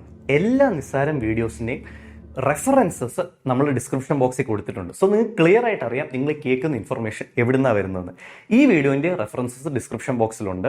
പല ബുക്സും വീഡിയോസ് റെഫർ ചെയ്തിട്ടുണ്ട് ഈ വീഡിയോ ഉണ്ടാക്കാൻ വേണ്ടി. പക്ഷെ അതിൽ എനിക്ക് ഏറ്റവും ഇൻട്രസ്റ്റിംഗ് ആയിട്ട് തോന്നിയത് ഈ ബുക്കാണ്, infinite powers by Steven Strogatz. Amazing ബുക്കാണ്. ആമസോണിലുണ്ട്. ഇത് കിൻഡിലായിട്ട് വായിക്കാം, അല്ലെങ്കിൽ പേപ്പർ ബാക്ക് ഓർഡർ ചെയ്യാം. ഇത് കാൽക്കുലസിന്റെ ഫണ്ടമെന്റൽസ് ഗ്രാസ്പ് ചെയ്യണമെങ്കിൽ, അത് ഒരു ഫൺ വേയിൽ മനസ്സിലാക്കണമെങ്കിൽ infinite powers is the book. So നിങ്ങൾ ഡെഫിനറ്റ്ലി ചെക്കൗട്ട് ചെയ്യാം. ഓൾസോ ഗൈസ്, നിങ്ങൾ നീറ്റ് 2026 വേണ്ടി പ്രിപ്പയർ ചെയ്യുന്ന ഒരു സ്റ്റുഡൻ്റ് ആണെങ്കിൽ നിങ്ങൾക്ക് അറിയാം നീറ്റ് 2025 കേരളത്തിന്റെ റിസൾട്ട് ഭയങ്കര ബാക്കിലോട്ടായിരുന്നു. നിങ്ങൾ നീറ്റ് 2026 വേണ്ടി പ്രിപ്പയർ ചെയ്ത സ്റ്റുഡൻ്റ് ആണെങ്കിൽ, നിങ്ങൾ ഹാർഡ് വർക്കിംഗ് ആണെങ്കിൽ, നിങ്ങൾ പാഷനേറ്റ് ആണെങ്കിൽ, നിങ്ങൾ ഡെഫിനറ്റ്ലി ഡോപ്പ ചെക്കൗട്ട് ചെയ്യാം. ഡോപ്പ കാലിക്കറ്റ് മെഡിക്കൽ കോളേജിലെ ഡോക്ടേഴ്സ് 4 വർഷം മുമ്പ് സ്റ്റാർട്ട് ചെയ്തൊരു സംരംഭമാണ്. സെലക്ട് സ്റ്റുഡൻസിനെ ട്രെയിൻ ചെയ്ത് നീറ്റിന് വേണ്ടി എക്വിപ്ഡ് ആക്കുക എന്നുള്ളതാണ് അവരുടെ എയിം. ഇത്തവണത്തെ റിസൾട്ടിൽ തന്നെ 6th റാങ്കും മറ്റ് പല ഗുഡ് സ്കോർസും ഡോപ്പയിൽ പഠിച്ച സ്റ്റുഡൻസിനായിരുന്നു. ഞാൻ ഈ പറയുന്നതുകൊണ്ട് മാത്രം നിങ്ങൾ ഡോപ്പ് ഒരിക്കലും സെലക്ട് ചെയ്യേണ്ട. നിങ്ങൾ അവിടെ പഠിച്ച ഫോർമർ സ്റ്റുഡൻസിനോട് സംസാരിക്കുക, അവരുടെ റെഫറൻസ് എടുക്കുക, എന്നിട്ട് മാത്രം നിങ്ങൾക്ക് ഡോപ്പ് ഇഷ്ടമാവുകയാണെങ്കിൽ സെലക്ട് ചെയ്യാം. നിങ്ങൾക്ക് ഞാനൊരു ലിങ്ക് തരാം ഡിസ്ക്രിപ്ഷനിൽ. ആ ലിങ്കിൽ നിങ്ങൾ ക്ലിക്ക് ചെയ്യുകയാണെങ്കിൽ നിങ്ങൾക്ക് ഡോപ്പയിലെ ഒരു എക്സ്പേർട്ടുമായിട്ട് ഒരു 1-on-1 കൗൺസിലിംഗ് സെഷൻ ആവാം. സോ ലിങ്ക് ഞാൻ ഡിസ്ക്രിപ്ഷൻ ബോക്സിൽ കൊടുത്തിട്ടുണ്ട്, നിങ്ങൾക്ക് അത് ചെക്കൗട്ട് ചെയ്യാവുന്നതാണ്. ഓൾസോ ഗൈസ്, നിസാരം അക്കാഡമിയെ പറ്റി മറക്കണ്ട. നിസാരത്തിൽ കാണാത്ത 10 വീഡിയോസ് നിസാരം അക്കാഡമിയിലുണ്ട്. 5 മെന്റൽ ഹെൽത്തിനെ പറ്റിയാണ്, 5 സ്റ്റോക്ക് മാർക്കറ്റിനെ പറ്റിയാണ്. 5 പുതിയ വീഡിയോസ് ഞാൻ അധികം വൈകാതെ അപ്ലോഡും ചെയ്യുന്നതായിരിക്കും. That's it. Let's continue the video. Okay, ഇനി നമുക്ക് കാൽക്കുലസിന്റെ അടുത്ത കോർ കോൺസെപ്റ്റിലേക്ക് വരാം. പക്ഷേ വേണ്ട, അതിനു മുമ്പ് നമുക്കൊരു ബ്രേക്ക് എടുക്കാം. നമ്മളിങ്ങനെ core concept after core concept എന്ന് പഠിച്ചുകൊണ്ടിരുന്ന നമ്മുടെ ബ്രെയിൻ സാച്ചുറേറ്റ് ആവും. സോ നമുക്കൊരു ചെറിയൊരു 1 മിനിറ്റ് പോസ് എടുത്തിട്ട് നമുക്ക് കാൽക്കുലസിനെ പറ്റി കുറച്ച് ഇൻട്രസ്റ്റിംഗ് കാര്യങ്ങൾ മനസ്സിലാക്കി നമ്മുടെ ബ്രെയിനിനെ ഒന്ന് റിഫ്രഷ് ചെയ്യാം. Okay, so let's learn some fun facts about calculus. ആർക്കിമിഡീസിനെ പറ്റി നിങ്ങൾ കേട്ടിട്ടുണ്ടായിരിക്കും. അദ്ദേഹം ഗ്രീക്ക് മാത്തമാറ്റീഷ്യനും സയൻറ്റിസ്റ്റും ആയിരുന്നു. നമ്മളിപ്പം പഠിച്ചില്ലേ ഇൻഫിനിറ്റി പ്രിൻസിപ്പിൾ. ഇൻഫിനിറ്റി പ്രിൻസിപ്പിൾ ഇത്രയും പോപ്പുലർ ആക്കിയത് ആർക്കിമിഡീസ് ആയിരുന്നു. സർക്കിൾസിനെയും മറ്റ് പല കർവ് ഷേപ്സിനെയും സ്റ്റഡി ചെയ്യാൻ വേണ്ടി ആർക്കിമിഡീസ് ഇൻഫിനിറ്റി പ്രിൻസിപ്പിൾ എപ്പോഴും ഉപയോഗിച്ചു തന്നു. ആർക്കിമിഡീസ് ഏറ്റവും പോപ്പുലർ പക്ഷേ ഈ ഇൻഫിനിറ്റി പ്രിൻസിപ്പിൾ കണ്ടുപിടിച്ചതിനല്ല. ആർക്കിമിഡീസ് ഏറ്റവും പോപ്പുലർ പ്രിൻസിപ്പിൾ ഓഫ് ബോയൻസി കണ്ടുപിടിച്ചതിനാണ്. പ്രിൻസിപ്പിൾ ഓഫ് ബോയൻസി വളരെ സിമ്പിളാണ്. ഇത് ഞാൻ ജസ്റ്റ് പറയുന്നതേ ഉള്ളൂ കേട്ടോ. ഇത് കാൽക്കുലസിന് ഇമ്പോർട്ടൻ്റ് ആയതുകൊണ്ടല്ല. നമുക്ക് ജസ്റ്റ് ഒരു ബ്രേക്ക് എടുത്ത് നമുക്കൊരു ഇൻട്രസ്റ്റിംഗ് കാര്യം മനസ്സിലാക്കാം, അത്രേ ഉള്ളൂ. പ്രിൻസിപ്പിൾ ഓഫ് ബോയൻസി എന്താണ് പറയുന്നത്? പ്രിൻസിപ്പിൾ ഓഫ് ബോയൻസി പറയുന്നത്, നമ്മൾ ഒരു സാധനത്തിനെ ഒരു ഫ്ലൂയിഡിലിട്ട ലൈക്ക് ലെറ്റ്സ് സേ വാട്ടർ, നമ്മളൊരു സാധനത്തെ വെള്ളത്തിലിട്ട അല്ലെങ്കിൽ മറ്റേത് ഫ്ലൂയിഡിലിട്ടാലും the fluid exerts an upward force which is equal to the weight of fluid displaced. അതായത് ഞാനൊരു പന്ത് എടുത്ത് വെള്ളത്തിലിട്ടാൽ ഈ പന്ത് എത്ര വെള്ളത്തിനെ നീക്കി അത്രയും വെള്ളത്തിൻ്റെ വെയിറ്റിന് ഇക്വലൻ്റ് ആയൊരു ഫോഴ്സ് ആ വെള്ളം ബോളിലോട്ട് അപ്ലൈ ചെയ്യും. ഇതാണ് പ്രിൻസിപ്പിൾ ഓഫ് ബോയൻസി. ആർക്കിമിഡീസ് ഇത് കണ്ടുപിടിച്ചത് അദ്ദേഹം ബാത്ത് ടബിൽ കുളിച്ചുകൊണ്ടിരിക്കുകയാണ്. And he became so excited that അദ്ദേഹം നേക്കഡായിട്ട് ബാത്ത് ടബിൽ നിന്ന് ഇറങ്ങി തെരുവിലൂടെ യുറേക്ക എന്ന് പറഞ്ഞുകൊണ്ട് ഓടി. Eureka means I have found it. ഞാനിത് പറയുമ്പോൾ നിങ്ങൾ വിചാരിക്കും ഓക്കെ ഈ കഥ ഞാൻ ഓൾറെഡി കേട്ടിട്ടുണ്ട്.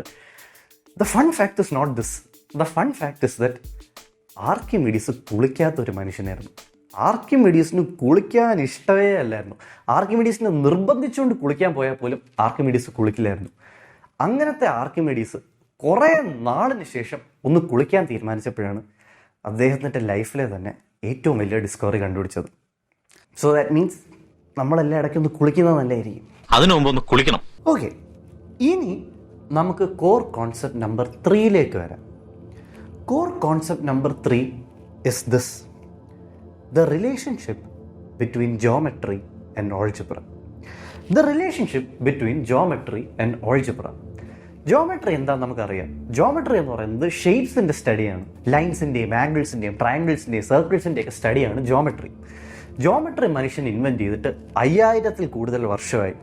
യൂക്ലിഡിനെയാണ് നമ്മൾ ഫാദർ ഓഫ് ജോമെട്രി എന്ന് കൺസിഡർ ചെയ്യുന്നത്, ദോ യൂക്ലിഡ് അല്ല ജോമെട്രി കണ്ടുപിടിച്ചത്. Algebra however is much younger. Algebra മനുഷ്യൻ കണ്ടുപിടിച്ചിട്ട് ലെസ് ദൻ 2000 ഇയേഴ്സേ ആയിട്ടുള്ളൂ.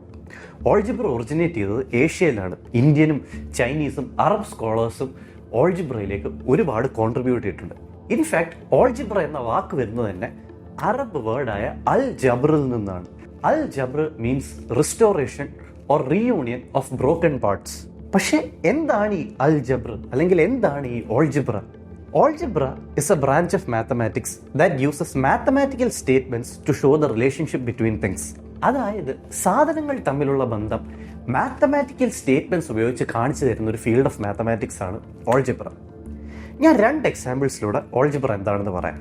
ഫോർ എക്സാമ്പിൾ, ഞാനൊരു സിമ്പിൾ ഓൾജിബ്രയ്ക്ക് ഇക്വേഷൻ എഴുതാം. y = x+5. എന്താണ് ഇതിൻ്റെ അർത്ഥം? ഇതിൻ്റെ അർത്ഥം എന്തെന്ന് വെച്ചാൽ x എന്താണെങ്കിലും y will be that +5. For example, x 7 ആണെങ്കിൽ y will be 7 + 5 12. x 20 ആണെങ്കിൽ y will be 20 + 5 25. നമുക്ക് മറ്റൊരു ഓൾജിബ്രിക് ഇക്വേഷൻ എടുക്കാം. y = x² - 10.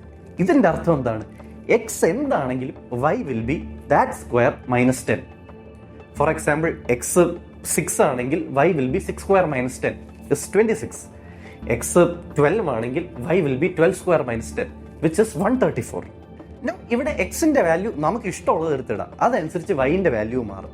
അങ്ങനെ ഇഷ്ടമുള്ള വാല്യൂസ് ഇടാൻ പറ്റുന്നത് കൊണ്ട് തന്നെ എക്സിനെയും വൈനെയും നമ്മൾ വേരിയബിൾസ് എന്ന് വിളിക്കുന്നു. ഇതാണ് ഓൾജിബ്ര. എനിക്കറിയാം നിങ്ങളിൽ ഒരു ഒട്ടുമിക്ക ആൾക്കാർക്കും ബേസ് ഓൾജിബ്ര അറിയാമെന്ന്. പക്ഷെ എന്നാൽ ഞാൻ മറ്റൊരു ചോദ്യം ചോദിക്കട്ടെ. എന്താണ് ഓൾജിബ്രയും ജോമെട്രിയും തമ്മിലുള്ള കണക്ഷൻ? അപ്പം നിങ്ങൾ വിചാരിക്കും, ഓൾജിബ്രയും ജോമെട്രിയും തമ്മിലുള്ള കണക്ഷനോ? എന്ത് കണക്ഷൻ? ഓൾജിബ്ര എന്ന് പറയുന്നത് ഇക്വേഷൻസ് ആണ്, ജോമെട്രി എന്ന് പറയുന്നത് ഷേപ്സ് ആണ്. ഇത് തമ്മിൽ എന്ത് കണക്ഷൻ? ഇനി ഞാൻ പറയാൻ പോകുന്ന കാര്യം നിങ്ങളിൽ കുറേ പേർക്ക് ഓബ്വിയസ് ആയിരിക്കും. പക്ഷേ എന്നാലും ഓർക്കുക, നമ്മളിത് എല്ലാവർക്കും വേണ്ടി ചെയ്യുന്ന എപ്പിസോഡാണ്. So please be patient. Okay, നമുക്ക് ഓൾജിബ്രയും ജോമെട്രിയും തമ്മിലുള്ള കണക്ഷൻ മനസ്സിലാക്കാം. ഇക്വേഷൻസും ഷേപ്സും ഓൾജിബ്രയും ജോമെട്രിയും തമ്മിലുള്ള കണക്ഷൻസ് മനസ്സിലാക്കാം 2 എക്സാമ്പിൾസ് ഉപയോഗിച്ച്. ഞാൻ കുട്ടിക്കാലത്ത് എൻ്റെ അമ്മുമ്മയ്ക്ക് ഗാർഡനിൽ നിന്ന് പൂ പറിച്ചു കൊടുക്കുമായിരുന്നു.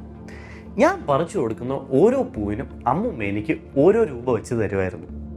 ഞാൻ അമ്മുമ്മയ്ക്ക് 5 പൂ പറിച്ചു കൊടുത്താൽ അമ്മുമ്മ എനിക്ക് 5 രൂപ തരും. ഞാൻ 10 രൂപ പറിച്ചു കൊടുത്താൽ 10 രൂപ തരും. സോ ഇതിനെ നമുക്ക് എങ്ങനെ എഴുതാൻ പറ്റും? അമ്മുമ്മ തരുന്ന പൈസ ഈക്വൽ ടു ഞാൻ കൊടുക്കുന്ന നമ്പർ ഓഫ് പൂക്കൾ. ഓക്കെ, അമ്മുമ്മ തരുന്ന പൈസ നമുക്ക് y എന്ന് വിളിക്കാം, ഞാൻ കൊടുക്കുന്ന നമ്പർ ഓഫ് പൂക്കളിനെ നമുക്ക് x എന്ന് വിളിക്കാം. അതായത് ഇവിടുത്തെ algebraic equation is y = x. ഇതേ സാധനത്തിന് നമുക്കൊരു ഗ്രാഫിൽ എങ്ങനെ വരയ്ക്കാം? നമുക്കൊരു XY ഗ്രാഫ് വരയ്ക്കാം. y ആക്സിസിൽ അമ്മുമ്മ തരുന്ന പൈസ, x ആക്സിസിൽ ഞാൻ കൊടുക്കുന്ന നമ്പർ ഓഫ് പൂക്കൾ. ഇനി നമുക്ക് ഓരോരോ പോയിന്റ്സ് ആയിട്ട് പ്ലോട്ട് ചെയ്യാം. ഞാൻ 1 പൂ കൊടുത്താൽ അമ്മുമ്മ 1 രൂപ തരും. ഞാൻ 2 പൂ കൊടുത്താൽ അമ്മുമ്മ 2 രൂപ തരും. ഞാൻ 3 പൂ കൊടുത്താൽ അമ്മുമ്മ 3 രൂപ തരും. ഞാൻ 4 പൂ കൊടുത്താൽ അമ്മുമ്മ 4 രൂപ തരും. ഈ പോയിന്റ്സ് എല്ലാം ഇങ്ങനെ മാർക്ക് ചെയ്തിട്ട് നമ്മൾ ഇതിനെ ജോയിൻ ചെയ്താൽ നമുക്കൊരു സ്ട്രെയിറ്റ് ലൈൻ കിട്ടും. അതായത് അമ്മുമ്മ തരുന്ന പൈസ ഈക്വൽ ടു ഞാൻ കൊടുക്കുന്ന നമ്പർ ഓഫ് പൂവിനെ നമ്മളൊരു ഗ്രാഫിൽ വരച്ചാൽ നമുക്കൊരു സ്ട്രെയിറ്റ് ലൈൻ കിട്ടും. ഓർ y = x-നെ നമ്മളൊരു ഗ്രാഫിൽ വരച്ചാൽ നമുക്കൊരു സ്ട്രെയിറ്റ് ലൈൻ കിട്ടും. അതായത് y = x എന്ന ഓൾജിബ്രൈക് ഇക്വേഷൻ്റെ ജോമെട്രിക് റെപ്രസെൻറ്റേഷൻ ഒരു സ്ട്രെയിറ്റ് ലൈനാണ്. The algebraic equation y = x is A straight line. അടുത്ത എക്സാമ്പിൾ, എൻ്റെ അപ്പൂപ്പൻ എൻ്റെ അമ്മൂമ്മയെ പോലല്ല. അപ്പൂപ്പന് പൂക്കളൊന്നും പറിച്ചു കൊടുക്കണ്ട. അപ്പൂപ്പൻ്റെ അടുത്ത് പോയിട്ട് എത്ര പൈസ വേണമെന്ന് പറഞ്ഞാൽ മതി. അപ്പൂപ്പൻ അതിൻ്റെ സ്ക്വയർ പൈസ തരും. ഇപ്പോൾ ഫോർ എക്സാമ്പിൾ ഞാൻ അപ്പൂപ്പൻ്റെ അടുത്ത് പോയിട്ട് 2 രൂപ ചോദിച്ചാൽ അപ്പൂപ്പൻ 4 രൂപ തരും. അപ്പൂപ്പൻ്റെ അടുത്ത് പോയി 10 രൂപ ചോദിച്ചാൽ അപ്പൂപ്പൻ 100 രൂപ തരും. അപ്പൂപ്പൻ്റെ അടുത്ത് പോയി -5 രൂപ ചോദിച്ചാൽ അപ്പൂപ്പൻ -5 സ്ക്വയർ 25 രൂപ തരും. എത്ര പൈസ ചോദിക്കുന്നോ അതിൻ്റെ സ്ക്വയർ പൈസ അപ്പൂപ്പൻ തരും. അതായത് അപ്പൂപ്പൻ തരുന്ന പൈസ ഈക്വൽ ടു ഞാൻ ചോദിക്കുന്ന പൈസേൻ്റെ സ്ക്വയർ. ഇവിടെ അപ്പൂപ്പൻ തരുന്ന പൈസേനെ നമുക്ക് y എന്ന് എഴുതാം, ഞാൻ ചോദിക്കുന്ന പൈസേനെ നമുക്ക് x എന്ന് എഴുതാം. അതായത് ഇവിടുത്തെ algebraic equation is y = x². ഇതേ സിറ്റുവേഷനെ നമുക്കൊരു ഗ്രാഫിൽ വരയ്ക്കാം. y ആക്സിസിൽ അപ്പൂപ്പൻ തരുന്ന പൈസ, x ആക്സിസിൽ ഞാൻ ചോദിക്കുന്ന പൈസ. ഞാൻ 1 രൂപ ചോദിച്ചാൽ അപ്പൂപ്പൻ 1 സ്ക്വയർ 1 രൂപ തരും. ഞാൻ 2 രൂപ ചോദിച്ചാൽ അപ്പൂപ്പൻ 2 സ്ക്വയർ 4 രൂപ തരും. ഞാൻ 3 രൂപ ചോദിച്ചാൽ അപ്പൂപ്പൻ 3 സ്ക്വയർ 9 രൂപ തരും. ഞാൻ 4 രൂപ ചോദിച്ചാൽ അപ്പൂപ്പൻ 4 സ്ക്വയർ 16 രൂപ തരും. ഞാൻ -1 രൂപ ചോദിച്ചാൽ അപ്പോൾ -1 സ്ക്വയർ 1 രൂപ തരും. ഞാൻ -2 പൈസ ചോദിച്ചാൽ അപ്പോൾ -2 സ്ക്വയർ 4 രൂപ തരും. ഞാൻ -3 പൈസ ചോദിച്ചാൽ അപ്പോൾ -3 സ്ക്വയർ 9 രൂപ തരും. ഞാൻ -4 രൂപ ചോദിച്ചാൽ അപ്പോൾ -4 സ്ക്വയർ 16 രൂപ തരും. നമ്മൾ ഈ പോയിന്റ്സിനെല്ലാം ഇനി കണക്ട് ചെയ്താൽ നമുക്ക് ഇങ്ങനെ ഒരു ഷേപ്പ് കിട്ടും. ഈ ഷേപ്പിനെ മാത്തമാറ്റിക്സിൽ നമ്മളൊരു പാരബോള എന്നാണ് വിളിക്കുന്നത്. ഇവിടുത്തെ ഇക്വേഷൻ എന്താണ്? അപ്പൂപ്പൻ തരുന്ന പൈസ ഈക്വൽ ടു ഞാൻ ചോദിക്കുന്ന പൈസ സ്ക്വയർ. അതായത് y = x². y = x² നമ്മളൊരു ഗ്രാഫിൽ വരച്ചാൽ നമുക്കൊരു പാരബോള കിട്ടും. അതായത് the equation y = x², the algebraic equation y = x² is A parabola. The point of core concept number 3 is that എല്ലാ ഓൾജിബ്രൈക് ഇക്വേഷനും ഒരു കറസ്പോണ്ടിങ് ജോമെട്രിക് ഷേപ്പ് ഉണ്ട് അതിൻ്റെതായ. നിങ്ങൾക്ക് ഇഷ്ടമുള്ള ഓൾജിബ്രൈക് ഇക്വേഷൻ എഴുതിക്കോ. y = x³ + 5, y = sin x + 3, y = x² - 4x + 3. നിങ്ങൾക്ക് ഇഷ്ടമുള്ള ഇക്വേഷൻ എഴുതാം. ഈ എല്ലാ ഇക്വേഷനും ഒരു കറസ്പോണ്ടിങ് ഷേപ്പായിട്ട് ഒരു ഗ്രാഫിക് കിട്ടും, ഒരു കറസ്പോണ്ടിങ് ജോമെട്രിക് ഷേപ്പായിട്ട് ഗ്രാഫിക് കിട്ടും. ഇതാണ് core concept number 3. Core concept number 3 is the relation between geometry and algebra, and the relation is this. ഓർക്കുക, it's very important. The relationship between algebra and geometry is this: every algebraic equation can be represented as a geometric shape on a graph. Now I know that നിങ്ങളിൽ ഒരുപാട് പേർക്ക് ഇത് already അറിയായിരുന്നു എന്നും, and to you it might seem very obvious. പക്ഷേ the point is that it was always not this obvious. In fact, ഓൾജിബ്രയും ജോമെട്രിയും കണ്ടുപിടിച്ചിട്ട് 1000-1500 വർഷത്തിന് ശേഷമാണ് ഇത് തമ്മിലൊരു കണക്ഷൻ ഉണ്ടെന്ന് മാത്തമാറ്റീഷ്യൻസ് മനസ്സിലാക്കിയത്. Okay, so it was always not this obvious. Algebra and geometry are connected. Every algebraic equation can be represented as a geometric shape on a graph. Okay, ഇതാണ് core concept number 3. ഇനി നമുക്ക് core concept number 4ലേക്ക് പോകാം. Okay, അപ്പോൾ മൂന്നാമത്തെ core കോൺസെപ്റ്റും കഴിഞ്ഞു. ഇനി നമ്മൾ ഇതുവരെ പഠിച്ച ഈ 3 കോർ കോൺസെപ്റ്റ്സിനെ ഒന്ന് കൂട്ടി വായിച്ചേ. ആദ്യത്തെ കോർ കോൺസെപ്റ്റ് എന്താണ്? The infinity principle. Infinity principle എന്താണ് പറയുന്നത്? ഏതൊരു കോംപ്ലക്സ് ജോമെട്രിക് ഷേപ്പിനെ സ്റ്റഡി ചെയ്യണമെങ്കിലും അതിനൊരു ഇൻഫിനിറ്റ് നമ്പർ ഓഫ് ചെറിയ ചെറിയ ചെറിയ ചെറിയ പീസായിട്ട് മുറിച്ചിട്ട് അതിനെ സ്റ്റഡി ചെയ്യാം. പക്ഷേ നമുക്ക് ഒരു സാധനത്തിനും ഇൻഫിനിറ്റ് നമ്പർ ഓഫ് ചെറിയ ചെറിയ ചെറിയ പീസായിട്ട് മുറിക്കാൻ പറ്റില്ല. കാരണം അങ്ങനെ മുറിച്ച ഓരോന്നിൻ്റെയും വിഡ്ത്ത് 0 ആയിപ്പോകും. ഇവിടെയാണ് സെക്കൻഡ് കോർ കോൺസെപ്റ്റ് വരുന്നത്. The core concept or the idea of tends to പറയുന്നത് നമ്മൾ ഇൻഫിനിറ്റ് പീസസ് ആയിട്ട് മുറിക്കേണ്ട. നമ്മൾ മുറിക്കുന്നത് should be in such a way that the number of pieces tend to infinity. Number of pieces tend to infinity എന്ന് പറയുമ്പോൾ അത് actual infinity അല്ല, പക്ഷേ ഇൻഫിനിറ്റിയോട് വളരെ അടുത്ത് നിൽക്കുന്ന എന്തോ ആണ്. കോർ കോൺസെപ്റ്റ് നമ്പർ 3 എന്താണ്?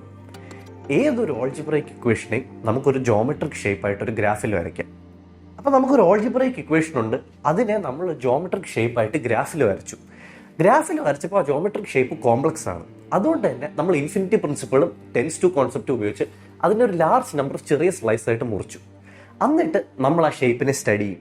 അങ്ങനെ നമ്മൾ ആ ഷേപ്പിനെ സ്റ്റഡി ചെയ്യുന്നതിലൂടെ നമ്മൾ ഓട്ടോമാറ്റിക്കലി ആ ഓൾജിബ്രൈക് ഇക്വേഷനെ സ്റ്റഡി ചെയ്യും. ഞാൻ പറയുന്നത് എന്താണ്?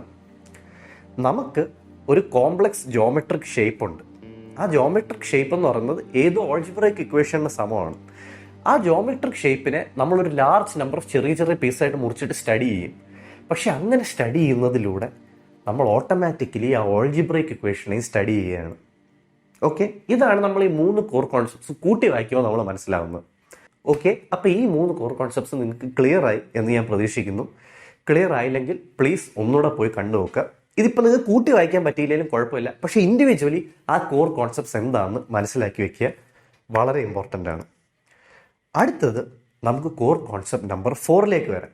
പക്ഷേ അതിനു മുമ്പ് നമുക്ക് വീണ്ടും നമ്മുടെ ബ്രെയിനിനെ ഇങ്ങനെ സാച്ചുറേറ്റ് ചെയ്യേണ്ട കോർ കോൺസെപ്റ്റ്.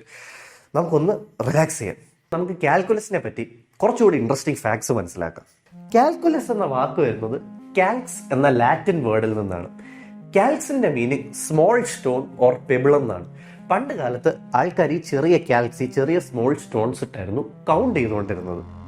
ഇതേ കാൽക്സിൽ നിന്നാണ് നമുക്ക് ചോക്ക് അല്ലെങ്കിൽ കാൽഷ്യം എന്നുള്ള വേർഡ്സ് കിട്ടുന്നത്. കാൽക്കുലസിന് മറ്റ് ചില അർത്ഥങ്ങളുണ്ട്. നമ്മുടെ പല്ലിൽ കട്ടിപിടിച്ചിരിക്കുന്ന പ്ലാക്കിനെ ഡെന്റിസ്റ്റ് കാൽക്കുലസ് എന്നാണ് വിളിക്കുന്നത്.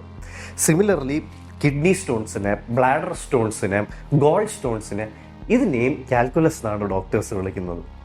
ഐറോണിക്കലി കാൽക്കുലസിന്റെ 2 ഫൗണ്ടിങ് ഫാദേഴ്സ് ഐസക് ന്യൂട്ടണും ഗോഡ്ഫ്രെഡ് ലെബിനിറ്റ്സും രണ്ടുപേരും അവരുടെ മരണക്കിടക്കയിൽ കിടക്കവേ ഭയങ്കരമായ വേദന അനുഭവിക്കുന്നുണ്ടായിരുന്നു. കാൽക്കുലസിന്റെ ന്യൂട്ടണ് അതൊരു ബ്ലാഡർ സ്റ്റോൺ ആയിരുന്നു, ലെബിനിറ്റ്സിന് അതൊരു ഗോൾഡ് സ്റ്റോൺ ആയിരുന്നു. ഓക്കെ, അപ്പോൾ നമ്മൾ കാൽക്കുലസിന്റെ ഒറിജിൻസിനെ പറ്റി മനസ്സിലാക്കി. ഇനി നമ്മൾ കോർ കോൺസെപ്റ്റ് നമ്പർ 4ലേക്ക് പോകാൻ പോവാണ്. അതിനു മുമ്പ് നിങ്ങൾക്ക് ചെറിയൊരു ബ്രേക്ക് ഒക്കെ എടുക്കണമെങ്കിൽ എടുക്കാം. ഒരു ചായ കുടിക്കണമെങ്കിലോ ഇത്തിരി വെള്ളം കുടിക്കണമെങ്കിലോ ഒരു 2 മിനിറ്റ് ബ്രേക്ക് എടുക്കണമെങ്കിലോ ഒക്കെ ചെയ്യാവുന്നതാണ്. എനിക്കറിയാം നിങ്ങളുടെ ബ്രെയിൻ കുറച്ച് സാച്ചുറേറ്റഡ് ആയി കാണും. സോ ഒരു റെസ്റ്റ് എടുക്കണമെങ്കിൽ വീഡിയോ ഇപ്പം പോസ് ചെയ്തിട്ട് റെസ്റ്റ് എടുത്തിട്ട് വരിക. അതിനുശേഷം നമ്മൾ കോർ കോൺസെപ്റ്റ് നമ്പർ 4ലേക്ക് പോകുന്നതായിരിക്കും. Okay, so core concept number 4 എന്ന് പറയുന്നത് കാൽക്കുലസിനോട് കുറച്ചുകൂടെ അടുത്ത് നിൽക്കുന്ന കോർ കോൺസെപ്റ്റാണ്. ഇനി വരാൻ പോകുന്ന 2 core concepts, core concept number 4ഉം കോർ കോൺസെപ്റ്റ് നമ്പർ 5ഉം കാൽക്കുലസിനോട് ചേർന്ന് നിൽക്കുന്ന കോർ കോൺസെപ്റ്റ്സ് ആണ്. ഓക്കെ, ഇത് രണ്ടുമാണ് കാൽക്കുലസിലെ ഏറ്റവും ഇമ്പോർട്ടൻറ്റ് കോർ കോൺസെപ്റ്റ്സ്. പലർക്കും കാൽക്കുലസ് ഇത്രയും ഡിഫിക്കൽട്ട് ആവുന്നത്, പലരും കാൽക്കുലസിൽ ഫെയിൽ ചെയ്യുന്നത് അവർക്ക് ഈ 2 കോർ കോൺസെപ്റ്റ്സ് മനസ്സിലാവാത്തത് കൊണ്ടാണ്. ഈ 2 കോർ കോൺസെപ്റ്റ്സും കൂടെ നിങ്ങൾക്ക് ക്ലിയർ ആയാൽ പിന്നെ കാൽക്കുലസ് നമുക്ക് ഇങ്ങനെ പഠിക്കാം. ഓക്കെ, സോ ഇനിയാണ് എനിക്ക് നിങ്ങളുടെ കംപ്ലീറ്റ് അറ്റൻഷൻ വേണ്ടത്. കാരണം ഇനി നിങ്ങളുടെ ശ്രദ്ധ പോയാൽ നിങ്ങൾ ഈ പഠിച്ച 3 കോർ കോൺസെപ്റ്റ്സും വെറുതെയാവും. ഓക്കെ, ഈ 2 കോർ കോൺസെപ്റ്റ്സും കൂടെ നിങ്ങൾ മനസ്സിലാക്കിയാൽ പിന്നെ നമുക്ക് കാൽക്കുലസ് 10 മിനിറ്റ് തീർക്കാം. Okay, let's go. Let's begin with the most important core concept number 4, the idea of the slope. എന്താണ് സ്ലോപ്പ്? സ്ലോപ്പ് എന്താണ്? Well, let's not go into definitions. Slope എന്താണെന്നത് പെട്ടെന്ന് നമുക്ക് മനസ്സിലാക്കാം. It's pretty simple. ഞാനൊരു graph വരയ്ക്കുകയാണെങ്കിൽ ആ graph എങ്ങനെ ഉയരുന്നു അല്ലെങ്കിൽ എങ്ങനെ താഴുന്നു എന്നതാണ് സ്ലോപ്പ്. എന്താണ് സ്ലോപ്പ്? തലയിലേക്ക് ഡ്രിൽ ചെയ്യുക. It's very simple. ഒരു ഗ്രാഫ് നമ്മൾ വരയ്ക്കുകയാണെങ്കിൽ ആ ഗ്രാഫ് എങ്ങനെ ഉയരുന്നു അല്ലെങ്കിൽ എങ്ങനെ താഴുന്നു എന്നതാണ് സ്ലോപ്പ്. ഫോർ എക്സാമ്പിൾ, ഈ ഗ്രാഫിന്റെ സ്ലോപ്പ് എന്താണ്? It's pretty simple. ഈ ഗ്രാഫ് എങ്ങനെയാണ് ഉയരുന്നത്? ഈ ഗ്രാഫ് ഇങ്ങനെയാണ് ഉയരുന്നത്. അപ്പൊ ഈ ഗ്രാഫിന്റെ സ്ലോപ്പ് എന്താണ്? ഇങ്ങനെയാണ്. എല്ലായിടത്തും ഇങ്ങനെ തന്നെയാണ് ഉയരുന്നത്. സോ ഈ ഗ്രാഫിന്റെ സ്ലോപ്പ് സിമ്പിളാണ്, ഇങ്ങനെയാണ്. എന്നാൽ ഈ ഗ്രാഫിന്റെ സ്ലോപ്പ് എങ്ങനെയാണ്? ഈ ഗ്രാഫിന്റെ സ്ലോപ്പ് ഇത്തിരി കൂടെ കോംപ്ലിക്കേറ്റഡ് ആണ്. കാരണം അത് ഇവിടെ ഇങ്ങനെയാണ്, പിന്നെ ഇങ്ങനെയാണ്, പിന്നെ ഇങ്ങനെയാണ്, പിന്നെ ഇങ്ങനെയാണ്, പിന്നെ ഇങ്ങനെയാണ്, പിന്നെ ഇങ്ങനെയാണ്, പിന്നെ ഇങ്ങനെയാണ്, പിന്നെ ഇങ്ങനെയാണ്, പിന്നെ ഇങ്ങനെയാണ്, പിന്നെ ഇങ്ങനെയാണ്. ഇവിടെ താഴ്ന്നു, ഇവിടെ താഴ്ന്നു, ഇവിടെ കുറച്ച് താഴ്ന്നു, ഇവിടെ കുറച്ച് താഴ്ന്നു, ഇവിടെ കുറച്ച് താഴ്ന്നു, ഇവിടെ പാരലൽ ആവുന്നു, പിന്നെ ഇവിടെ ഉയരുന്നു ഉയരുന്നു ഉയരുന്നു ഉയരുന്നു ഉയരുന്നു. ഇതിന്റെ സ്ലോപ്പ് കുറച്ചുകൂടെ ഡിഫറെൻ്റ് ആണ്. ആദ്യം നമ്മൾ വരച്ച ഗ്രാഫിന്റെ സ്ലോപ്പ് കോൺസ്റ്റന്റ് ആണ്. കാരണം അത് എല്ലായിടത്തും ഒരേ രീതിയിലല്ലേ പോകുന്നത്, കോൺസ്റ്റന്റ് ആണ്. രണ്ടാമത് ഞാൻ കാണിച്ച ഈ ഗ്രാഫിന്റെ സ്ലോപ്പ് വേരിയബിൾ ആണ്. കാരണം അതിങ്ങനെ ചേഞ്ച് ചെയ്തുകൊണ്ടേയിരിക്കുകയാണ്. ഓക്കെ, മനസ്സിലായല്ലോ സ്ലോപ്പ് എന്താണ്? ഒരു ഗ്രാഫ് എങ്ങനെ ഉയരുന്നു അല്ലെങ്കിൽ എങ്ങനെ താഴ്ന്നു എന്നതാണ് സ്ലോപ്പ്. ചില ഗ്രാഫുകളുടെ സ്ലോപ്പ് കോൺസ്റ്റന്റ് ആണ്. കാരണം നമുക്ക് ഒരു ഒറ്റ രീതി കാണാം. ഫോർ എക്സാമ്പിൾ, ഈ ഗ്രാഫിന്റെ സ്ലോപ്പ് എന്താ? ഇങ്ങനെ, ഇത്രേ ഉള്ളൂ. ചില ഗ്രാഫിന്റെ സ്ലോപ്സ് വേരിയബിൾ ആണ്. അതിങ്ങനെ ചേഞ്ച് ചെയ്തുകൊണ്ടേയിരിക്കും. കാരണം ഫോർ എക്സാമ്പിൾ, ഈ ഗ്രാഫിന്റെ കണ്ടില്ല, ഇങ്ങനെ ചേഞ്ച് ചെയ്തുകൊണ്ടേയിരിക്കുകയാണ്. ഇനി ഞാൻ നിങ്ങൾക്ക് കുറച്ച് എക്സാമ്പിൾസ് തരാം. നിങ്ങൾ പറയണം സ്ലോപ്പ് കോൺസ്റ്റന്റ് ആണോ വേരിയബിൾ ആണോ. ഓക്കെ, ഈ ഗ്രാഫിന്റെ സ്ലോപ്പ് കോൺസ്റ്റന്റ് ആണോ വേരിയബിൾ ആണോ? കോൺസ്റ്റന്റ് അല്ലേ, കാരണം ഒരേ രീതിയിലല്ലേ ഇങ്ങനെ പൊങ്ങുന്നത്.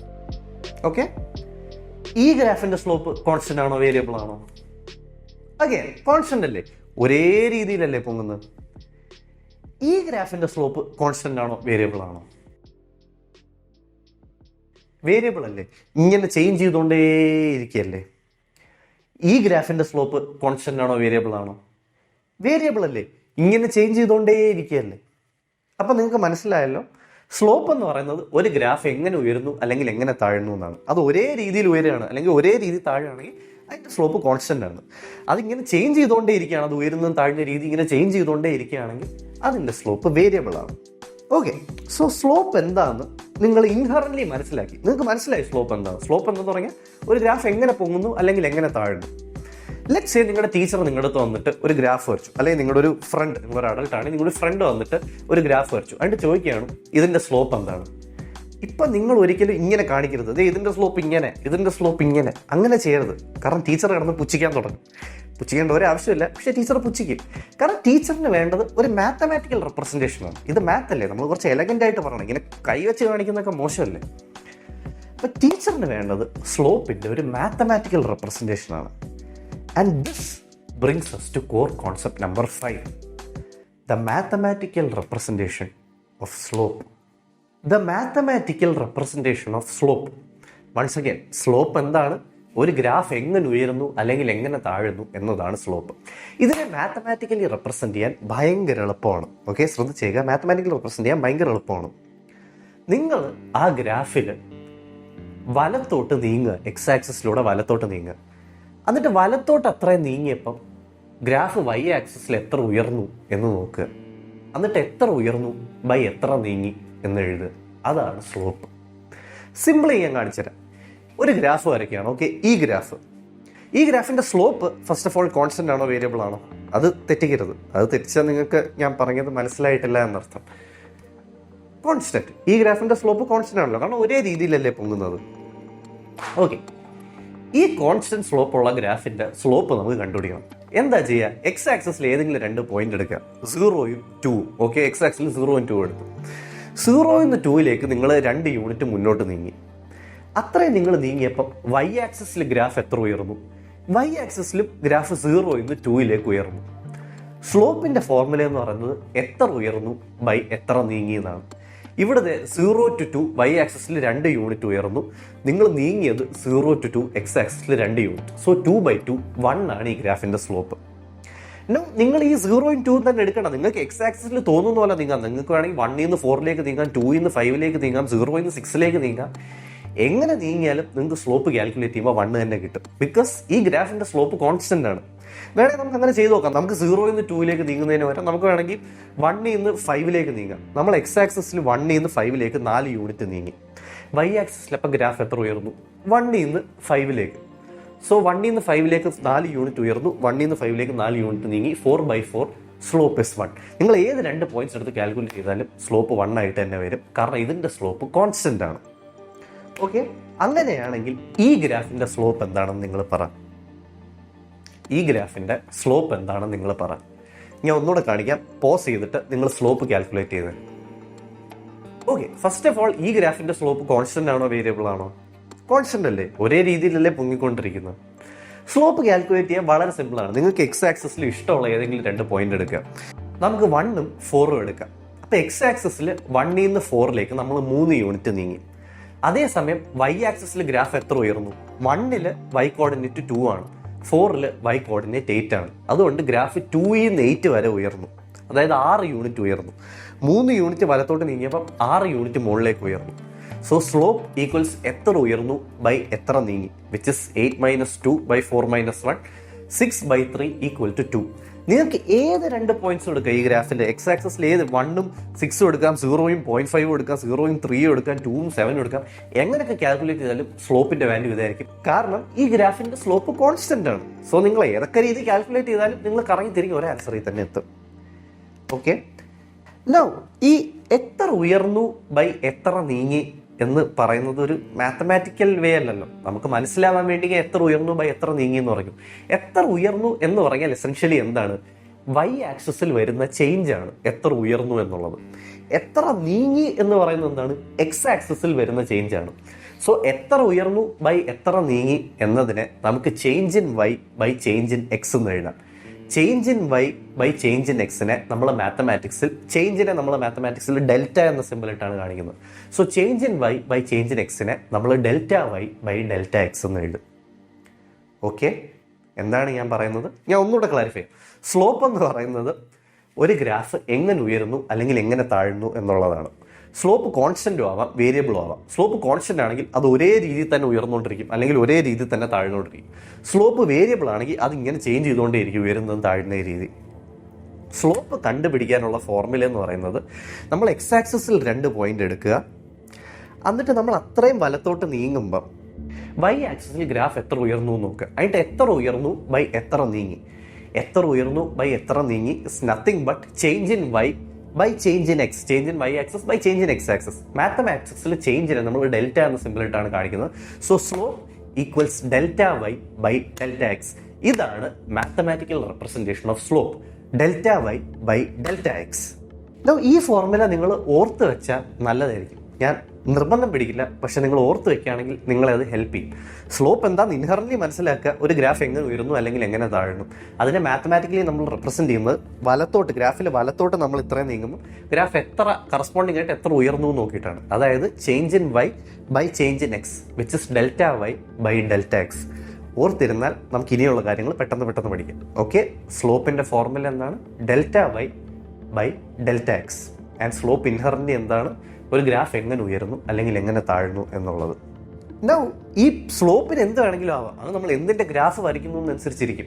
ഇപ്പം കഴിഞ്ഞ എക്സാമ്പിളിൽ വൈ ആക്സസിൽ മണി അമൗണ്ട് ഇൻ റുപ്പീസും എക്സ് ആക്സസിൽ നമ്പർ ഓഫ് ചോക്ലേറ്റ്സും ആണെങ്കിൽ നമ്മൾ സ്ലോപ്പ് കണ്ടുപിടിക്കുമ്പോൾ നമുക്ക് കിട്ടും ഇറ്റ്സ് 2 rupees പെർ ചോക്ലേറ്റ് എന്ന് കിട്ടും. അല്ലെങ്കിൽ വൈ ആക്സസിൽ amount of paint in ലിറ്റേഴ്സും എക്സ് ആക്സസിൽ ഏരിയ ഇൻ മീറ്റർ സ്ക്വയറും ആണെങ്കിൽ സ്ലോപ്പ് കണ്ടുപിടിക്കുമ്പോൾ നമുക്ക് 2 liter per meter square എന്ന് കിട്ടും. അല്ലെങ്കിൽ വൈ ആക്സസിൽ ഡിസ്റ്റൻസും എക്സ് ആക്സസിൽ ടൈമും ആണെങ്കിൽ നമുക്ക് സ്ലോപ്പ് കണ്ടുപിടിക്കുമ്പോൾ 2 meter per second എന്ന് കിട്ടും. ഇത് ഞാൻ പറയാൻ കാരണം പലപ്പോഴും നമ്മൾ മാത്തമാറ്റിക്സിലും ഫിസിക്സിലും വരയ്ക്കുന്ന ഗ്രാഫിലെല്ലാം എക്സ് ആക്സസിൽ ടൈം ആയിരിക്കും. മിക്കപ്പോഴും, ഞാൻ പറയുന്ന എല്ലാ തവണയും അല്ല, പക്ഷെ മിക്കപ്പോഴും ഫിസിക്സിലും മാത്സിലും നമ്മൾ വരയ്ക്കുന്ന ഗ്രാഫ്സിൽ എക്സ് ആക്സസിൽ ടൈം ആയിരിക്കും. സ്ലോപ്പിൻ്റെ ഫോർമുല എന്താണ്? Change in y by change in x or delta y by delta x. X ആക്സസിൽ ടൈം ആണെങ്കിൽ സ്ലോപ്പിൻ്റെ ഫോർമുല എന്താവും? Change in y by change in x വരും ചേഞ്ച് ഇൻ ടൈം ആവുമല്ലോ. So change in y by change in time. ഞാൻ പറയുന്നത് മനസ്സിലായില്ലേ? ഫിസിക്സിലും മാത്സിലും പലപ്പോഴും എക്സ് ആക്സസിൽ ടൈമാണ്. സ്ലോപ്പിൻ്റെ ഫോർമുല എന്താണ്? Change in y by change in x. X ആക്സിൽ ടൈം ആണെങ്കിൽ it will become change in y by change in time. Now x ആക്സിസിൽ ടൈമും വൈ ആക്സിസിൽ ഡിസ്റ്റൻസും ആണെങ്കിൽ, നമ്മൾ ഡിസ്റ്റൻസ് ഓഫ് ടൈം ഗ്രാഫ് വരയ്ക്കുകയാണെങ്കിൽ സ്ലോപ്പ് എന്താണ്? Change in y by change in x which in this case is change in distance by change in time. Change in distance by change in time എന്താണ്? Speed. അതായത് നമ്മൾ distance of time graph വരയ്ക്കുകയാണെങ്കിൽ അതിൻ്റെ slope നമുക്ക് speed തരും. അതായത് ഞാൻ നടക്കുന്നതിന് എത്ര ടൈം എടുക്കുന്നു നോക്കി നിങ്ങളൊരു ഗ്രാഫ് വരയ്ക്കുകയാണെങ്കിൽ അതിൻ്റെ സ്ലോപ്പ് നിങ്ങൾക്ക് സ്പീഡ് തരും. സിമിലർലി നിങ്ങൾ എക്സ് ആക്സസിൽ ടൈമും വൈ ആക്സസിൽ സ്പീഡും ആണ് നോട്ട് ചെയ്യുന്നത്. സ്പീഡ് വേഴ്സസ് ടൈം ഗ്രാഫാണ്. അപ്പോൾ സ്ലോപ്പ് എന്തോ? Change in y by change in x which is change in speed by change in time which is nothing but acceleration. അതായത് നിങ്ങൾ സ്പീഡ് വേഴ്സസ് ടൈം ഗ്രാഫ് വരയ്ക്കുകയാണെങ്കിൽ അതിൻ്റെ സ്ലോപ്പ് നിങ്ങൾക്ക് acceleration തരും. Let's say നിങ്ങളൊരു കാറിൽ ഇരുന്നിട്ട് സ്പീഡോമീറ്റർ നോക്കിയിട്ട് നിങ്ങളൊരു ഗ്രാഫ് വരയ്ക്കുകയാണ്. ഫസ്റ്റ് സെക്കൻഡിൽ 30 km/h, സെക്കൻഡ് സെക്കൻഡിൽ 40 km/h, തേർഡ് സെക്കൻഡിൽ 60 km/h. അങ്ങനെ ഇട്ട് നിങ്ങൾ പ്ലോട്ട് ചെയ്ത് ഒരു ഗ്രാഫ് വരയ്ക്കുകയാണെങ്കിൽ അതിൻ്റെ സ്ലോപ്പ് നിങ്ങൾക്ക് നിങ്ങളുടെ കാറിൻ്റെ ആക്സലറേഷൻ തരും. നോ നിങ്ങളൊരു സ്കൂൾ ഓർ കോളേജ് സ്റ്റുഡൻ്റ് ആണ്, നിങ്ങൾക്ക് സ്ലോപ്പ് എന്താണെന്ന് വളരെ വൃത്തിയായിട്ട് അറിയാമെങ്കിൽ നിങ്ങൾക്ക് ഈ വീഡിയോ കണ്ടിന്യൂ ചെയ്യാം. പക്ഷേ അല്ലാത്ത പക്ഷം നിങ്ങളുടെ പ്രായം എന്തോ ആവട്ടെ, നിങ്ങൾക്ക് സ്ലോപ്പ് എന്താണെന്ന് ക്ലിയർ ആയിട്ട് മനസ്സിലായിട്ടില്ലെങ്കിൽ പ്ലീസ് നിങ്ങൾ ഒന്നുകൂടെ പോയി റിവൈൻഡ് ചെയ്ത് പോയി അത് വ്യക്തമായിട്ട് മനസ്സിലാക്കുക. കാരണം സ്ലോപ്പിൻ്റെ കോൺസെപ്റ്റ് വളരെ ഇമ്പോർട്ടൻ്റാണ്. ഓക്കെ, അത് മനസ്സിലാക്കുക. കാരണം നമ്മൾ കാൽക്കുലസിനോട് വളരെ അടുത്തെത്തി. ഈ പോയിന്റിൽ വെച്ച് നിങ്ങൾക്ക് മനസ്സിലാവാണ്ടിരുന്നാൽ നമ്മൾ ഈ പഠിച്ചതൊക്കെ വെറുതെയാവും. സോ ഒന്നുകൂടെ റിവൈൻഡ് ചെയ്ത് കണ്ടു നോക്ക്. 100% നിങ്ങൾക്ക് മനസ്സിലാവും, എനിക്ക് ഉറപ്പാണ്. നമ്മൾ റിലേറ്റിവിറ്റി പഠിച്ചിട്ടുള്ളതാണ്, നമ്മൾ ക്വാണ്ടം മെക്കാനിക്സിലെ പല കോൺസെപ്റ്റ്സും പഠിച്ചിട്ടുള്ളതാണ്. അത് വെച്ച് നോക്കുമ്പം സ്ലോപ്പ് ഒരു ഭയങ്കര എളുപ്പം കോൺസെപ്റ്റാണ്. അത് ഫസ്റ്റ് അറ്റംപ്റ്റിൽ മനസ്സിലായില്ലെങ്കിൽ വിഷമിക്കാനൊന്നുമില്ല. ഒന്നുകൂടെ റിവൈൻഡ് ചെയ്ത് കണ്ടു നോക്ക്.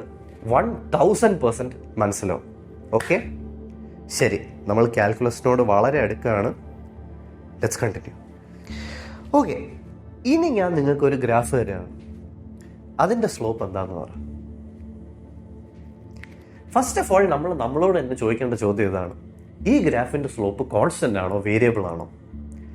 ക്ലിയർലി വേരിയബിൾ അല്ലേ? സ്ലോപ്പ് ഇങ്ങനെ ചേഞ്ച് ചെയ്തുകൊണ്ടിരിക്കുക. ഇവിടെ ഇങ്ങനെ ചേഞ്ച് ചെയ്തുകൊണ്ടേ ഇരിക്കുകയാണ്. അങ്ങനെയാണെങ്കിൽ ഈ ഗ്രാഫിൻ്റെ സ്ലോപ്പ് നമ്മൾ എങ്ങനെ കണ്ടുപിടിക്കും? മുമ്പത്തെ പോലെ എക്സ് ആക്സിസിൽ ഏതെങ്കിലും 2 പോയിന്റ് എടുത്തിട്ട് അതിൻ്റെ ഇടയിൽ ഗ്രാഫ് എത്ര ഉയർന്നു ബൈ എത്ര നീങ്ങി എന്ന് വെച്ച് നമുക്ക് കണ്ടുപിടിക്കാൻ പറ്റില്ല. കാരണം ആ 2 പോയിന്റ്സിൻ്റെ ഇടയിൽ തന്നെ 1000 തവണ ഗ്രാഫിൻ്റെ സ്ലോപ്പ് മാറി.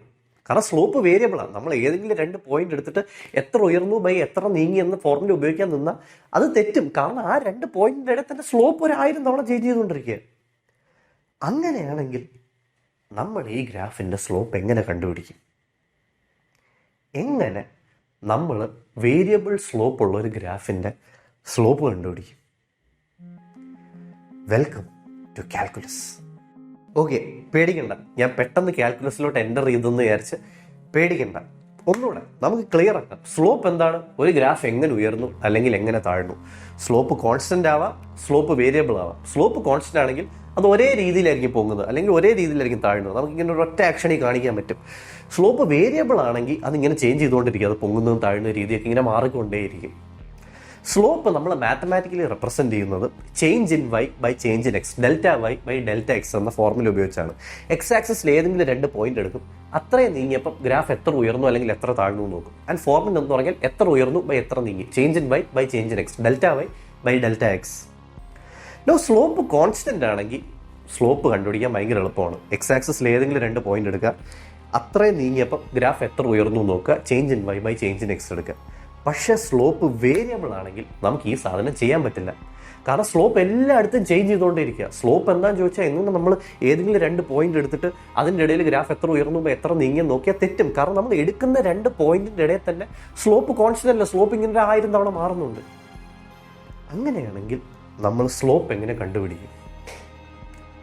This brings us to differentiation. Okay guys, core concepts എല്ലാം കഴിഞ്ഞു. ഇനി നമ്മൾ സീരിയസ് ആയിട്ട് കാൽക്കുലസിലോട്ട് കയറാൻ പോവാണ്. പക്ഷേ കോർ കോൺസെപ്റ്റ്സ് ക്ലിയർ അല്ലെങ്കിൽ ഇനി ഞാൻ പറയാൻ പോകുന്നത് നിങ്ങൾക്ക് മനസ്സിലാവില്ല. So once again I'm requesting you, core concepts clear അല്ലെങ്കിൽ 5 കോർ കോൺസെപ്റ്റ്സ് ഉണ്ട്, അതിൽ ഏതെങ്കിലും ഒന്ന് ക്ലിയർ അല്ലെങ്കിൽ തിരിച്ചു പോയി മനസ്സിലാക്കുക. കാരണം ഇനി ഞാനത് ഒന്നുകൂടെ എക്സ്പ്ലെയിൻ ചെയ്യാൻ നിൽക്കില്ല, ബിക്കോസ് നമുക്ക് അതിനുള്ള ടൈമില്ല. ഇനി നമ്മൾ സീരിയസ്ലി കാൽക്കുലസിലോട്ട് കയറാൻ പോവാണ്. We are beginning with differentiation. ഇതാണ് y = x² എന്ന ഓൾജിബ്രൈക് ഇക്വേഷൻ്റെ ഗ്രാഫ്. ഇതിൻ്റെ സ്ലോപ്പ് എന്താണ്? ക്ലിയർലി ഇതിൻ്റെ സ്ലോപ്പ് വേരിയബിൾ ആണ്. അത് ഫുൾ ടൈം ഇങ്ങനെ ചേഞ്ച് ചെയ്തുകൊണ്ടേയിരിക്കും. പക്ഷേ നമ്മൾ ഒന്ന് ശ്രദ്ധിച്ചാൽ നമുക്ക് മനസ്സിലാവും, ഇതിൻ്റെ സ്ലോപ്പിന് ഒരു പാറ്റേൺ ഉണ്ട്. ക്ലിയർലി ഒരു പാറ്റേൺ ഉണ്ട്. ആദ്യം ഇങ്ങനെ താഴ്ന്നു നല്ലപോലെ, പിന്നെ കുറച്ച് താഴ്ന്നു, പിന്നെ ഇത്തിരി കുറച്ച് താഴ്ന്നു, പിന്നെ ഇത്തിരി കുറച്ച് താഴ്ന്നു, പിന്നെ ഇത്തിരി കുറച്ച് താഴ്ന്നു, പിന്നെ പാരലൽ ആവുന്നു, പിന്നെ പതിയെ പോകുന്നു, പിന്നെ കുറച്ചുകൂടെ പോകുന്നു, പിന്നെ കുറച്ചുകൂടെ പോകുന്നു, പിന്നെ കുറച്ചുകൂടെ പോകുന്നു, പിന്നെ കുറച്ചുകൂടെ പോകുന്നു. ക്ലിയർലി ഈ സ്ലോപ്പ് ഒരു പാറ്റേൺ ഫോളോ ചെയ്യുന്നുണ്ട്. ഇതാണ് ഡിഫറൻഷിയേഷൻ. ഈ പാറ്റേൺ കണ്ടുപിടിക്കലാണ് ഡിഫറൻഷിയേഷൻ. അതായത് ഏതൊരു ഗ്രാഫ് വന്നാലും അതിൻ്റെ സ്ലോപ്പ് കോൺസ്റ്റന്റ് ആണെങ്കിൽ ആ കോൺസ്റ്റന്റ് സ്ലോപ്പിൻ്റെ വാല്യൂ എന്താണ് അത് നമുക്ക് ഡിഫറൻഷിയേഷൻ ആയിട്ട് കണ്ടുപിടിക്കാം. അതല്ല, സ്ലോപ്പ് കോൺസ്റ്റന്റ് അല്ല, സ്ലോപ്പ് വേരിയബിൾ ആണെങ്കിൽ അത് വേരി ചെയ്യുന്നതിനുള്ള ആ പാറ്റേൺ എന്താണ്, സ്ലോപ്പിലുള്ള ആ പാറ്റേൺ എന്താണ്, അത് കണ്ടുപിടിക്കലാണ് ഡിഫറൻഷിയേഷൻ. ഓക്കെ, നമുക്കൊരു എക്സാമ്പിളിലൂടെ ക്ലിയർ ആയിട്ട് മനസ്സിലാക്കാം. ഓക്കെ, ഇതാണ് as I Z y = x² എന്ന ഓൾജിബ്രൈക് ഇക്വേഷൻ്റെ ഗ്രാഫ്. ഒരാൾ നിങ്ങളുടെ അടുത്ത് ചോദിക്കുകയാണ് ഈ പോയിന്റിലെ സ്ലോപ്പ് എന്താണ്. ഫസ്റ്റ് ഓഫ് ഓൾ നമ്മൾ അയാളെ പറഞ്ഞ് മനസ്സിലാക്കണം, മോനെ പോയിന്റ് എന്ന് പറയുന്ന ഒരു സ്ഥലത്ത് സ്ലോപ്പിന് അർത്ഥമില്ല. ഒരു പോയിന്റിൽ ഒരു സാധനം പൊങ്ങുകയാണോ താഴെയാണോ എന്ന് ചോദിച്ചാൽ അതൊരു പോയിന്റ് അല്ലേ. പോയിന്റിൽ പൊങ്ങുകയാണോ താഴെയാണോ എന്ന് എങ്ങനെ അറിയാം? ഒരു പോയിന്റിൽ സ്ലോപ്പിന് അർത്ഥമില്ല.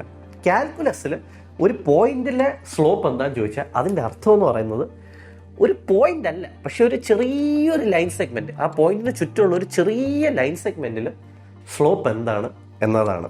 അപ്പം നിങ്ങളുടെ അടുത്ത് ഒരാൾ വന്ന് അല്ലെങ്കിൽ ഒരാൾ വീട് മാത്സ് ടീച്ചർ വന്നിട്ട് ഈ പോയിന്റിലെ സ്ലോപ്പ് എന്താണെന്ന് ചോദിച്ചാൽ ടീച്ചർ ശരിക്കും ഉദ്ദേശിക്കുന്നത് പോയിന്റിലെ സ്ലോപ്പ് എന്താണെന്നല്ല. അതിന് അർത്ഥമില്ല. ഒരു പോയിന്റിൽ ഒരു സാധനം പൊങ്ങാണോ താഴെയുള്ള അർത്ഥമില്ല.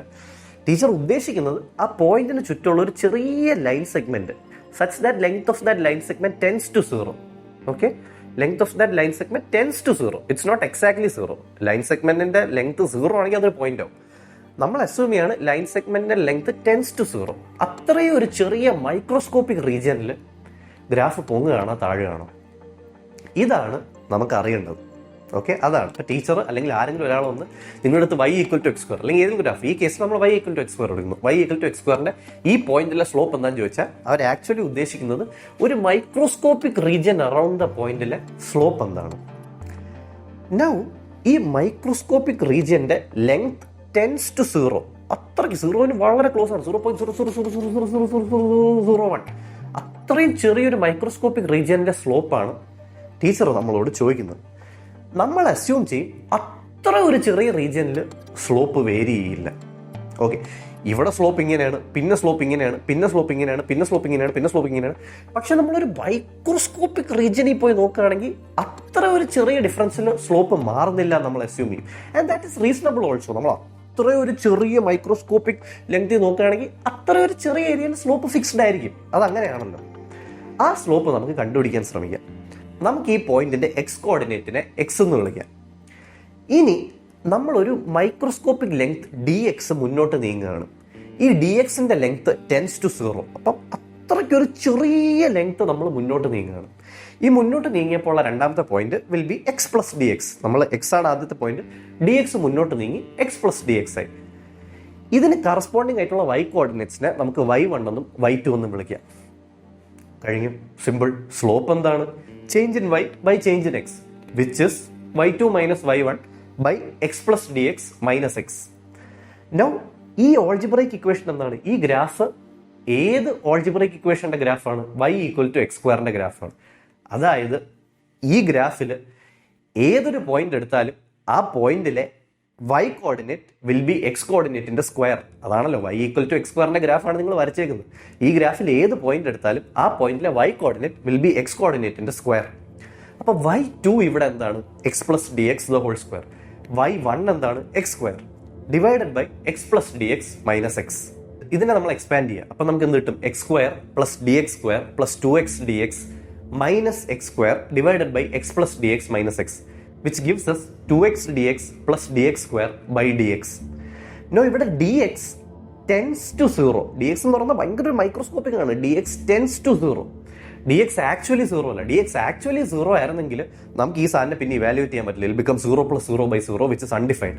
പക്ഷേ dx only tends to 0. അതുകൊണ്ട് നമുക്ക് dx-നെ കട്ട് ചെയ്ത് കളയാം ന്യൂമറേറ്ററിൽ നിന്ന് ഡിനോമിനേറ്ററിൽ. So it becomes 2x plus dx. dx എന്താണ്? dx tends to 0. അത്രയ്ക്ക് ചെറുതാണ്. 2x വെച്ച് നോക്കുമ്പോൾ dx ഒന്നുമല്ല, 0.00001, അത്രയ്ക്ക് ചെറുതാണ്. സോ dx നമുക്ക് അങ്ങ് നെഗ്ലക്ട് ചെയ്യാം. അതായത് സ്ലോപ്പ് ഈക്വൽസ് 2x. നൗ ഇവിടെ x എന്താണ്? നമ്മൾ ചൂസ് ചെയ്ത പോയിന്റ് ആണ്. അതായത് നമ്മൾ ഈ ഗ്രാഫിൽ ഏത് പോയിന്റ് ചൂസ് ചെയ്താലും ആ പോയിന്റിലെ സ്ലോപ്പ് വിൽ ബി 2x. അതായത് y equal to x square എന്ന ഈ ഗ്രാഫിന്റെ ഏതൊരു പോയിന്റിലെയും സ്ലോപ്പ് വിൽ ബി 2x. അപ്പം നിങ്ങൾക്ക് എക്സ് ഈക്വൽ ടു 5 സ്ലോപ്പ് കണ്ടുപിടിക്കണമെങ്കിൽ ഇൽ ബി 2 into 5 which is 10. നിങ്ങൾക്ക് ഈ ഗ്രാഫിന്റെ എക്സ് ഈക്വൽ ടു -3 സ്ലോപ്പ് കണ്ടുപിടിക്കണമെങ്കിൽ ഇൽ ബി 2 into -3 -6. നിങ്ങൾക്ക് ഈ ഗ്രാഫിന്റെ എക്സ് ഈക്വൽ ടു 0 സ്ലോപ്പ് കണ്ടുപിടിക്കണമെങ്കിൽ ഇൽ ബി 2 into 0 0. നോ, മനസ്സിലായി ഇവിടെ എന്താ സംഭവിക്കുന്നത്? നമ്മൾ ആക്ച്വലി പുതിയ ഒരു കോൺസെപ്റ്റ് ഉപയോഗിച്ചിട്ടില്ല. നമുക്ക് അറിയാവുന്ന കാര്യങ്ങൾ തന്നെ ഉപയോഗിച്ചാൽ.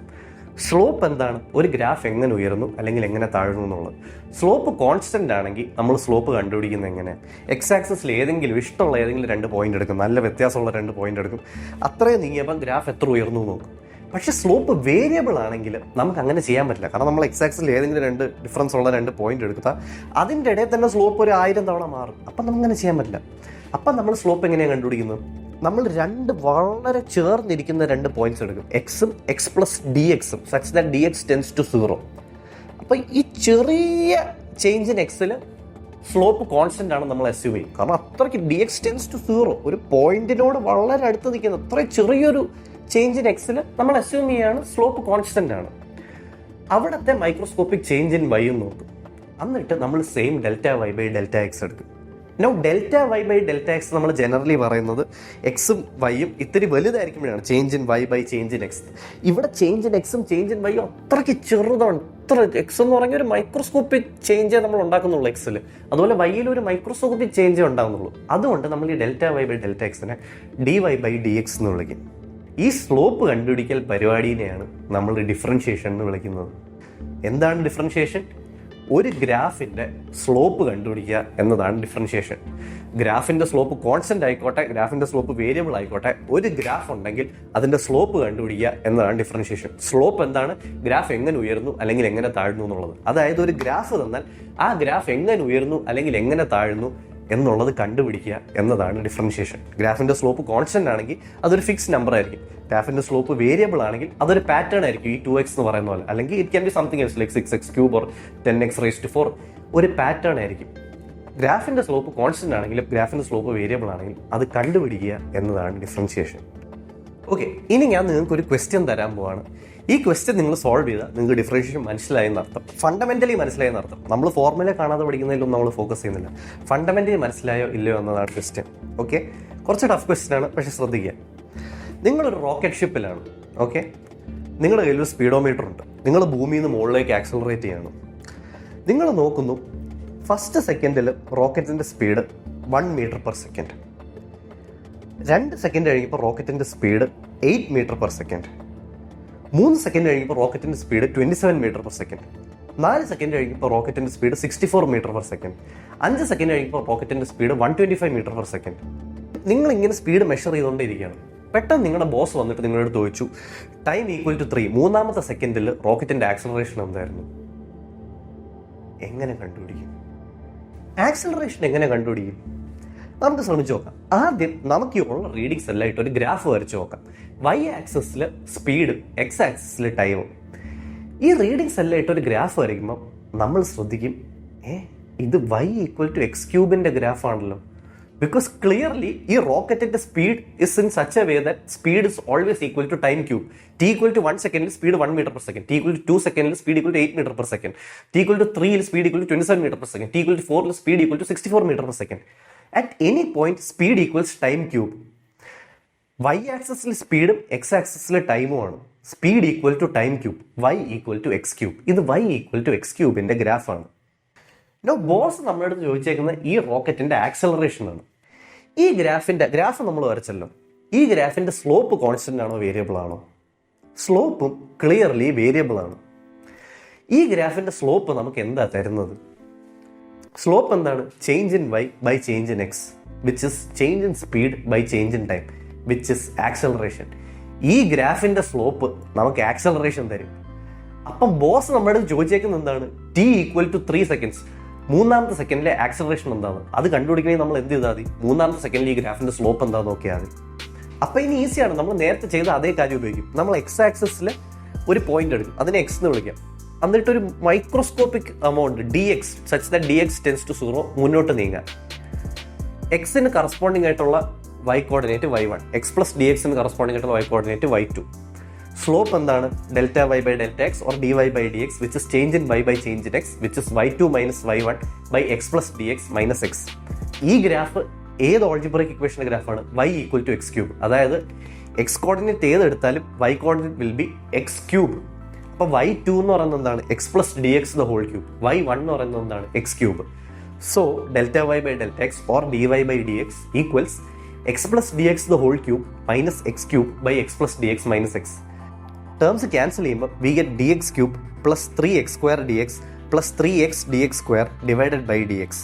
ഇവിടെ ഡി എക്സ് 0 അല്ല, ഡി എക്സ് ടെൻസ് ടു 0 ആണ്. സോ ഡി എക്സ് നമുക്ക് കട്ട് ഔട്ട് ചെയ്ത് കളയാം. So we get delta y by delta x equals d x square plus 3x square plus 3x d x. ഇവിടെ ഡി എക്സ് ടെൻസ് ടു 0 ആയതുകൊണ്ട് തന്നെ നമുക്ക് D X സ്ക്വയറും 3x dxും അങ്ങ് cut ചെയ്ത് കളയാം. കാരണം those two will be very close to 0. It's nothing compared to 3x square. So അത് രണ്ടും നമുക്ക് നെഗ്ലക്ട് ചെയ്ത് കളയാം. We get delta y by delta x or d y by d x equals 3x square. അതായത് slope of this graph, which in this case is acceleration, is 3x square. ഇവിടെ x എന്താണ്? ടൈമാണ്. X ആക്സസിലെ ടൈമാണല്ലോ. So നിങ്ങൾക്ക് എക്സിനെ time ഇട്ട് replace ചെയ്യാം. It's the same thing. So the slope is 3t square. Boss നമ്മുടെ അടുത്ത് ചോദിച്ചേക്കുന്ന ടൈം ഈക്വൽ ടു 3ലെ ആക്സലറേഷൻ ആണ്. അപ്പോൾ നമ്മൾ ടീന് പകരം എന്തിടും? 3. So will be 3 × 3 square, which is 27 metre per second square. ഇനി ബോസ് നമ്മുടെ അടുത്ത് ടി ഈക്വൽ ടു 4 സെക്കൻഡിലെ ആക്സലറേഷൻ ചോദിച്ചാൽ വിൽ ഡു 3t സ്ക്വയറിൽ ടീന് 4 വെച്ച് സബ്സ്റ്റിറ്റ്യൂട്ട് ചെയ്യും. So 3 × 4 square, which is 48 metre per second square. ഏത് പോയിന്റിലെ ആക്സലറേഷൻ നമുക്ക് ഇങ്ങനെ കണ്ടുപിടിക്കാം? ബോസ് നമ്മുടെ അടുത്ത് ടി ഈക്വൽ ടു 3 സെക്കൻഡിലെ ആക്സലറേഷൻ ആണ് ചോദിച്ചത്. പക്ഷേ നമുക്ക് ഈ ഫോർമുല കിട്ടി, സ്ലോപ്പിന്റെ ജനറൽ ഫോർമുല കിട്ടി 3t സ്ക്വയർ. നമുക്ക് ഏത് ടൈമിലെയും റോക്കറ്റിന്റെ ആക്സലറേഷൻ ഇനി കണ്ടുപിടിക്കാം. 2000 സെക്കൻഡ് കഴിയുമ്പോൾ റോക്കറ്റിന്റെ ആക്സലറേഷൻ കണ്ടുപിടിക്കാം. 30 സെക്കൻഡ് കഴിയുമ്പോൾ റോക്കറ്റിന്റെ ആക്സലറേഷൻ കണ്ടുപിടിക്കാം. 5 സെക്കൻഡ് കഴിയുമ്പോൾ റോക്കറ്റിന്റെ ആക്സലറേഷൻ കണ്ടുപിടിക്കാം. കാരണം നമുക്ക് സ്ലോപ്പിന്റെ, വിച്ച് ഇൻ ദിസ് കേസസ് ആക്സലറേഷന്റെ ജനറൽ ഫോർമുല കിട്ടി 3t സ്ക്വയർ. അപ്പം നമുക്ക് ഏത് പോയിന്റിലെ ആക്സലറേഷൻ കണ്ടുപിടിക്കാം. ഇതാണ് ഡിഫറൻഷിയേഷൻ. ഒരു ഓൾജിബ്രൈക് ഇക്വേഷൻ തന്നാൽ അതിൻ്റെ ഗ്രാഫിന്റെ സ്ലോപ്പ് എന്തായിരിക്കും എന്നതാണ് ഡിഫറൻഷിയേഷൻ. മിക്കപ്പോഴും മിക്ക ഗ്രാഫുകളുടെയും സ്ലോപ്പ് ഇങ്ങനെ ചേഞ്ച് ചെയ്തുകൊണ്ടേയിരിക്കും. അങ്ങനെയാണെങ്കിൽ ആ ചേഞ്ചിങ് സ്ലോപ്പിന്റെ ജനറൽ ഫോർമുല എന്താണ്, അല്ലെങ്കിൽ അതിന്റെ പാറ്റേൺ എന്താണ് എന്ന് നമുക്ക് ഡിഫറൻഷിയേഷൻ ഇട്ട് കണ്ടുപിടിക്കാം. ആൻഡ് അത് ഉപയോഗിച്ച് ഓരോ പോയിന്റിലെ സ്ലോപ്പ് എന്താണെന്ന് നമുക്ക് കണ്ടുപിടിക്കാൻ പറ്റും. ചുരുക്കി പറഞ്ഞാൽ ഒരു ഗ്രാഫ് നമുക്ക് തന്നാൽ ആ ഗ്രാഫ് എങ്ങനെ ഉയരുന്നു എങ്ങനെ താഴുന്നു എന്ന് കണ്ടുപിടിക്കുക എന്നതാണ് ഡിഫറൻഷിയേഷൻ. ചില സമയത്ത് the slope will give you something interesting. For example, നിങ്ങൾ ഡിസ്റ്റൻസ് വേഴ്സസ് ടൈം ഗ്രാഫ് വരികയാണെങ്കിൽ slope will give you the velocity. നിങ്ങൾ വെലോസിറ്റി വേഴ്സസ് ടൈം ഗ്രാഫ് വരികയാണെങ്കിൽ slope will give you the acceleration. So അങ്ങനത്തെ കേസസിൽ നമുക്ക് ഈ slope ഉപയോഗിച്ച് അല്ലെങ്കിൽ differentiation ഉപയോഗിച്ച് നമുക്ക് സ്പീഡും ആക്സിലറേഷനും അതുപോലത്തെ മറ്റ് പല ഇൻട്രസ്റ്റിംഗ് ക്വാണ്ടിറ്റീസ് കണ്ടുപിടിക്കാനും പറ്റും. ഇവിടെ ഞാൻ ഡിഫറൻഷിയേഷനെ ജോമെട്രിക് ടേംസിലാണ് എക്സ്പ്ലെയിൻ ചെയ്തേക്കുന്നത്. നിങ്ങൾക്ക് വിഷ്വലൈസ് ചെയ്യാൻ വേണ്ടിയാണ് ഞാൻ ഡിഫറൻഷിയേഷനെ ഇങ്ങനെ എക്സ്പ്ലെയിൻ ചെയ്തേക്കുന്നത്. പക്ഷേ നമുക്ക് അതിനൊരു ഓൾജിബ്രൈക് വേയിൽ എക്സ്പ്ലെയിൻ ചെയ്യാം. ഓൾജിബ്രൈക് വേയിൽ ഡിഫറൻഷിയേഷൻ എക്സ്പ്ലെയിൻ ചെയ്യുകയാണെങ്കിൽ അത് 2 ലൈനിൽ തീരും. It's simply this. നമ്മൾ ഇപ്പോൾ ഒരു ഇക്വേഷൻ എഴുതുകയാണ്, y = x⁵ + 3x + 4x³ അങ്ങനെ ഒരു സാധനം എഴുതുകയാണ്.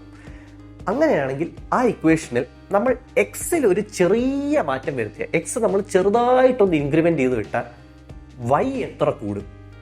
ഇതാണ് ഡിഫറൻഷിയേഷൻ. ഇങ്ങനെ ഞാൻ എക്സ്പ്ലെയിൻ ചെയ്യാതിരുന്നത് ബിക്കോസ് ഇങ്ങനെ പറയുകയാണെങ്കിൽ ഇങ്ങനെ അങ്ങ് തീരും. നിങ്ങൾ ഒരിക്കലും വിഷ്വലൈസ് ചെയ്യില്ല, ഇമാജിൻ ചെയ്യില്ല ഡിഫറൻഷിയേഷൻ എന്താണെന്ന്. അങ്ങനെ ഇമാജിൻ ചെയ്ത് കൺസെപ്ച്വലി അണ്ടർസ്റ്റാൻഡ് ചെയ്യാൻ വേണ്ടിയാണ് ഞാൻ ജോമെട്രിയുടെ അടിസ്ഥാനത്തിലൂടെ പറയാം. 2 രീതിയിൽ ഡിഫറൻഷിയേഷനെ അണ്ടർസ്റ്റാൻഡ് ചെയ്യാം. The geometric way and the algebraic way. I prefer the geometric way. അതാണ് നമ്മളെ തിങ്ക് ചെയ്യാൻ പ്രേരിപ്പിക്കുന്നത്. That is it about differentiation. Now we are moving to integration. Okay, ഇനി നമ്മൾ ഇൻ്റഗ്രേഷനിലേക്ക് വരികയാണ്. ഓക്കെ, നമ്മൾ ഇൻ്റഗ്രേഷനിലേക്ക് വരികയാണ്. എന്താണ് integration? Integration is simply this. വളരെ സിമ്പിളാണ് ഇൻ്റഗ്രേഷൻ്റെ ഡെഫിനിഷൻ. It's this. നമ്മൾ ഒരു ഗ്രാഫ് വരയ്ക്കുകയാണ്. ആ ഗ്രാഫിൽ നമ്മൾ എക്സ് ആക്സിസിൽ ഒരു പോയിന്റ് ചൂസ് ചെയ്തു. ആ പോയിന്റ് വരെ ഗ്രാഫിനടിയിൽ എത്ര ഏരിയ ഉണ്ട്? ഇതാണ് ഇൻ്റഗ്രേഷൻ. വൺസ് അഗൈൻ, നമ്മൾ ഒരു ഗ്രാഫ് വരച്ചു. ആ ഗ്രാഫിൽ എക്സ് ആക്സിസിൽ ഒരു പോയിന്റ് സെലക്ട് ചെയ്തു. ആ പോയിന്റ് വരെ ആ ഗ്രാഫിനടിയിൽ എത്ര ഏരിയ ഉണ്ട് എന്ന് കണ്ടുപിടിക്കലാണ് ഇൻ്റഗ്രേഷൻ. ഫോർ എക്സാമ്പിൾ, നമ്മൾ വരയ്ക്കുന്ന ഗ്രാഫ് ഇതാണ്. നമ്മൾ ചൂസ് ചെയ്ത എക്സ് ആക്സിസിലെ പോയിന്റ് ഇതാണെങ്കിൽ ഈ ഏരിയ കണ്ടുപിടിക്കലാണ് ഇൻ്റഗ്രേഷൻ. അല്ല, നമ്മൾ ചൂസ് ചെയ്ത പോയിന്റ് ഇതാണെങ്കിൽ ഈ ഏരിയ കണ്ടുപിടിക്കലാണ് ഇൻ്റഗ്രേഷൻ. ചില കേസസിൽ ഈ ഏരിയ കണ്ടുപിടിക്കാൻ ഭയങ്കര എളുപ്പമാണ്. For example, take the equation y = 2x. y = 2x നമുക്കൊരു ഗ്രാഫിൽ വരയ്ക്കാം. ഈ ഗ്രാഫിൽ നമ്മൾ എക്സ് ആക്സിസിൽ ഏത് പോയിന്റ് എടുത്താലും അതുവരെയുള്ള ഏരിയ കണ്ടുപിടിക്കാൻ ഭയങ്കര എളുപ്പമാണ്. അതായത് എക്സ് ആക്സിൽ ഏത് പോയിന്റ് എടുത്താലും അതുവരെ ഇന്റഗ്രേറ്റ് ചെയ്യാൻ ഭയങ്കര എളുപ്പമാണ്. ഞാൻ കാണിച്ചത്, നമുക്കൊരു റാൻഡം പോയിന്റ് എടുക്കുക. ഈ ഗ്രാഫിൽ എക്സ് എന്ന് പറഞ്ഞിട്ട് ഈ ഏരിയയാണ് നമുക്ക് കണ്ടുപിടിക്കേണ്ടത്. അതിനെയാണ് നമ്മൾ ഇന്റഗ്രേഷൻ എന്ന് വിളിക്കുന്നത്. പക്ഷേ നമ്മൾ ഒന്ന് നോക്കിയാൽ നമുക്ക് മനസ്സിലാവും ഇതൊരു റൈറ്റ് ആംഗിൾ ട്രയാങ്കിൾ ആണ്. ഒരു റൈറ്റ് ആംഗിൾ ട്രയാങ്കിളിന്റെ ഏരിയയുടെ ഫോർമുല എന്താണ്? ½ × ബേസ് × ഹൈറ്റ്. ഇവിടെ ബേസ് എന്താണ്? എക്സ്. ഹൈറ്റ് എന്താണ്? y coordinate y. So area equals ½ × x × y. പക്ഷേ ഇത് എന്തിന്റെ ഗ്രാഫാണ്? y = 2x ഗ്രാഫാണ്.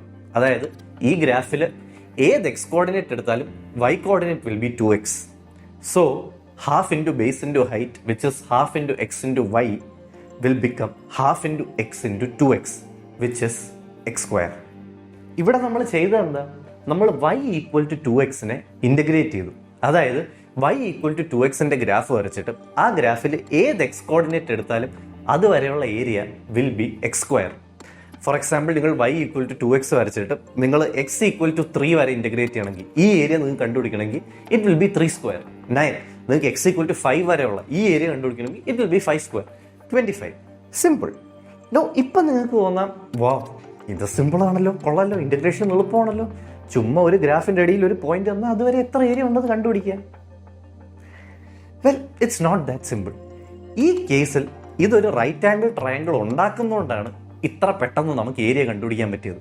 ഞാൻ മറ്റൊരു ഗ്രാഫ് തരാം, കുറച്ചുകൂടി ഒരു കോംപ്ലിക്കേറ്റഡ് ഗ്രാഫ്. ഈ ഗ്രാഫിന്റെ ഈ എക്സ് കോർഡിനേറ്റ് വരെയുള്ള ഏരിയ കണ്ടുപിടിക്കും. അതായത് ഈ ഗ്രാഫിനെ ഇന്റഗ്രേറ്റ് ചെയ്യും. എങ്ങനെയാ ചെയ്യുന്നത്?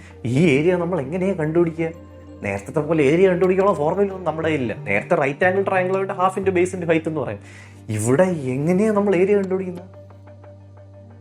ഇവിടെയാണ് നമ്മൾ കോർ കോൺസെപ്റ്റ് നമ്പർ 1 അപ്ലൈ ചെയ്യാൻ പോകുന്നത്. കോർ കോൺസെപ്റ്റ് നമ്പർ 1 എന്തായിരുന്നു? The infinity principle. Infinity principle എന്താ പറയുന്നത്? To shed light on any continuous shape, reimagine it as an infinite series of simpler parts and analyse those. നമ്മൾ ആദ്യം പഠിച്ച ഓർമ്മയില്ലേ, നമുക്ക് സ്ക്വയറിന്റെ ഏരിയ കണ്ടുപിടിക്കാൻ അറിയാം, റെക്ടാങ്കിളിന്റെ ഏരിയ കണ്ടുപിടിക്കാൻ അറിയാം, പക്ഷെ സർക്കിളിന്റെ ഏരിയ കണ്ടുപിടിക്കാൻ അറിഞ്ഞൂടാ. അപ്പം നമ്മൾ എന്ത് ചെയ്തു? നമ്മൾ അതിനെ ഒരു ലാർജ് നമ്പർ ഓഫ് സ്ലൈസസ് ആയിട്ട് മുറിച്ചു, such that the number of slices tend to infinity. എന്നിട്ട് നമ്മൾ റീഅറേഞ്ച് ഒക്കെ ചെയ്താണ് നമ്മൾ സർക്കിളിന്റെ ഏരിയ കണ്ടുപിടിച്ചത്. ഒരു സിമിലർ അപ്രോച്ച് നമുക്ക് ഇവിടെ എടുക്കാം. നമുക്ക് ഈ കോംപ്ലിക്കേറ്റഡ് ഷേപ്പിന്റെ അടിയിൽ എത്ര ഏരിയ ഉണ്ടോ എന്ന് നമുക്ക് അറിഞ്ഞൂടാ. ഇതൊരു കോംപ്ലിക്കേറ്റഡ് ഗ്രാഫാണ്. നമ്മൾ എക്സ് ആക്സിൽ റാൻഡം പോയിന്റ് ചൂസ് ചെയ്തു, അതിൻ്റെ ഇടയിലുള്ള ഏരിയ അതെങ്ങനെ കണ്ടുപിടിക്കണം, അതാണ് ഇന്റഗ്രേഷൻ. പക്ഷെ അത് നമുക്ക് എങ്ങനെ കണ്ടുപിടിക്കണമെന്ന് നമുക്ക് അറിഞ്ഞൂടാ. അതുകൊണ്ട് നമുക്ക് ഇൻഫിനിറ്റി പ്രിൻസിപ്പിൾ ഉപയോഗിച്ച് ഈ ഗ്രാഫിനെ ഒരു large number of tiny tiny tiny tiny rectangles ആയിട്ട് മുറിക്കാം. A large number such that the number of rectangles tend to infinity. Let's cut it into a large number of tiny rectangles such that the number of rectangles tend to infinity. ഓരോ റെക്ടാങ്കിളിന്റെയും width is dx such that dx tends to 0. അതായത് ഓരോ റെക്ടാങ്കിളിന്റെയും width is so small that it tends to 0. It's something like 0.000000000000001. അത്രയ്ക്ക് ചെറിയ വിട്ടുള്ള rectangles ആയിട്ട് നമുക്ക് മുറിക്കാം. ഈ റെക്ടാങ്കിളിന്റെ ഏരിയനെ നമുക്ക് D എന്ന് വിളിക്കാം. അതായത് എന്താണ് നമ്മൾ ചെയ്തത്? നമുക്ക് ഈ ഏരിയ കണ്ടുപിടിക്കണം. അതെങ്ങനെയാണ് കണ്ടുപിടിക്കണമെന്ന് നമുക്ക് അറിഞ്ഞൂടാ. നമ്മൾ ഇൻഫിനിറ്റി പ്രിൻസിപ്പിൾ ഉപയോഗിച്ച് അതിനെ ഒരു large number of tiny rectangles ആയിട്ട് മുറിച്ചു, such that the number of rectangles tend to infinity. ഓരോ റെക്ടാങ്കിളിന്റെയും width d x such that d x tends to 0. ഓരോ റെക്ടാങ്കിളിന്റെ ഏരിയ ഡി എ. നോ, ഇപ്പം നിങ്ങൾക്ക് തോന്നും അതിന് ഇതൊന്നും റെക്ടാങ്കിൾസ് അല്ലല്ലോ, ഇതെല്ലാം എന്തോ ഒരു കൂർത്ത ഷേപ്പ് അല്ലേ? അങ്ങനെ നിങ്ങൾക്ക് തോന്നിയെങ്കിൽ വെരി ഗുഡ്, തോന്നിയില്ലെങ്കിലും പ്രശ്നമില്ല. പക്ഷെ നിങ്ങൾ ഒന്നുകൂടെ നോക്ക്, ഇങ്ങനത്തെ ഒരു സാധനത്തിനെ നമുക്ക് ലാർജ് നമ്പർ ഓഫ് റെക്ടാങ്കിൾസ് ആയിട്ട് മുറിക്കാൻ പറ്റില്ല. നമ്മൾ അതിനെ ഇങ്ങനെ ഇങ്ങനെ കട്ട് ചെയ്യുമ്പോൾ അറ്റത്തല്ല ഓരോ കൂർത്ത സാധനങ്ങൾ വരും. ഓരോ കൂർത്ത സ്റ്റേക്ക് പോലെയാണ് ഓരോ സ്ലൈസും കാണാനിരിക്കുന്നത്. അപ്പൊ ആ മുകളിലത്തെ ആ ചെറിയ ട്രയാങ്കിളിന്റെ ഏരിയ നമ്മൾ എടുക്കണ്ടേ? വെൽ, ആ ട്രയാങ്കിൾ നമുക്ക് നെഗ്ലക്ട് ചെയ്യാം. കാരണം ആ ട്രയാങ്കിളിന്റെ ഏരിയ അത്രയ്ക്ക് ചെറുതാണ്. റെക്ടാങ്കിളിന്റെ ഏരിയ വെച്ച് നോക്കുമ്പോൾ ട്രയാങ്കിളിന്റെ ഏരിയ ഒന്നും അല്ല. പ്രത്യേകിച്ച് നമ്മൾ ഇത്രയും ഇൻഫിനിറ്റ് നമ്പർ ഓഫ് പീസസ് ആയിട്ട് മുറിച്ച് മാറ്റുമ്പോൾ ആ ട്രയാങ്കിളിന്റെ ഏരിയ ചെറുതായി വരും.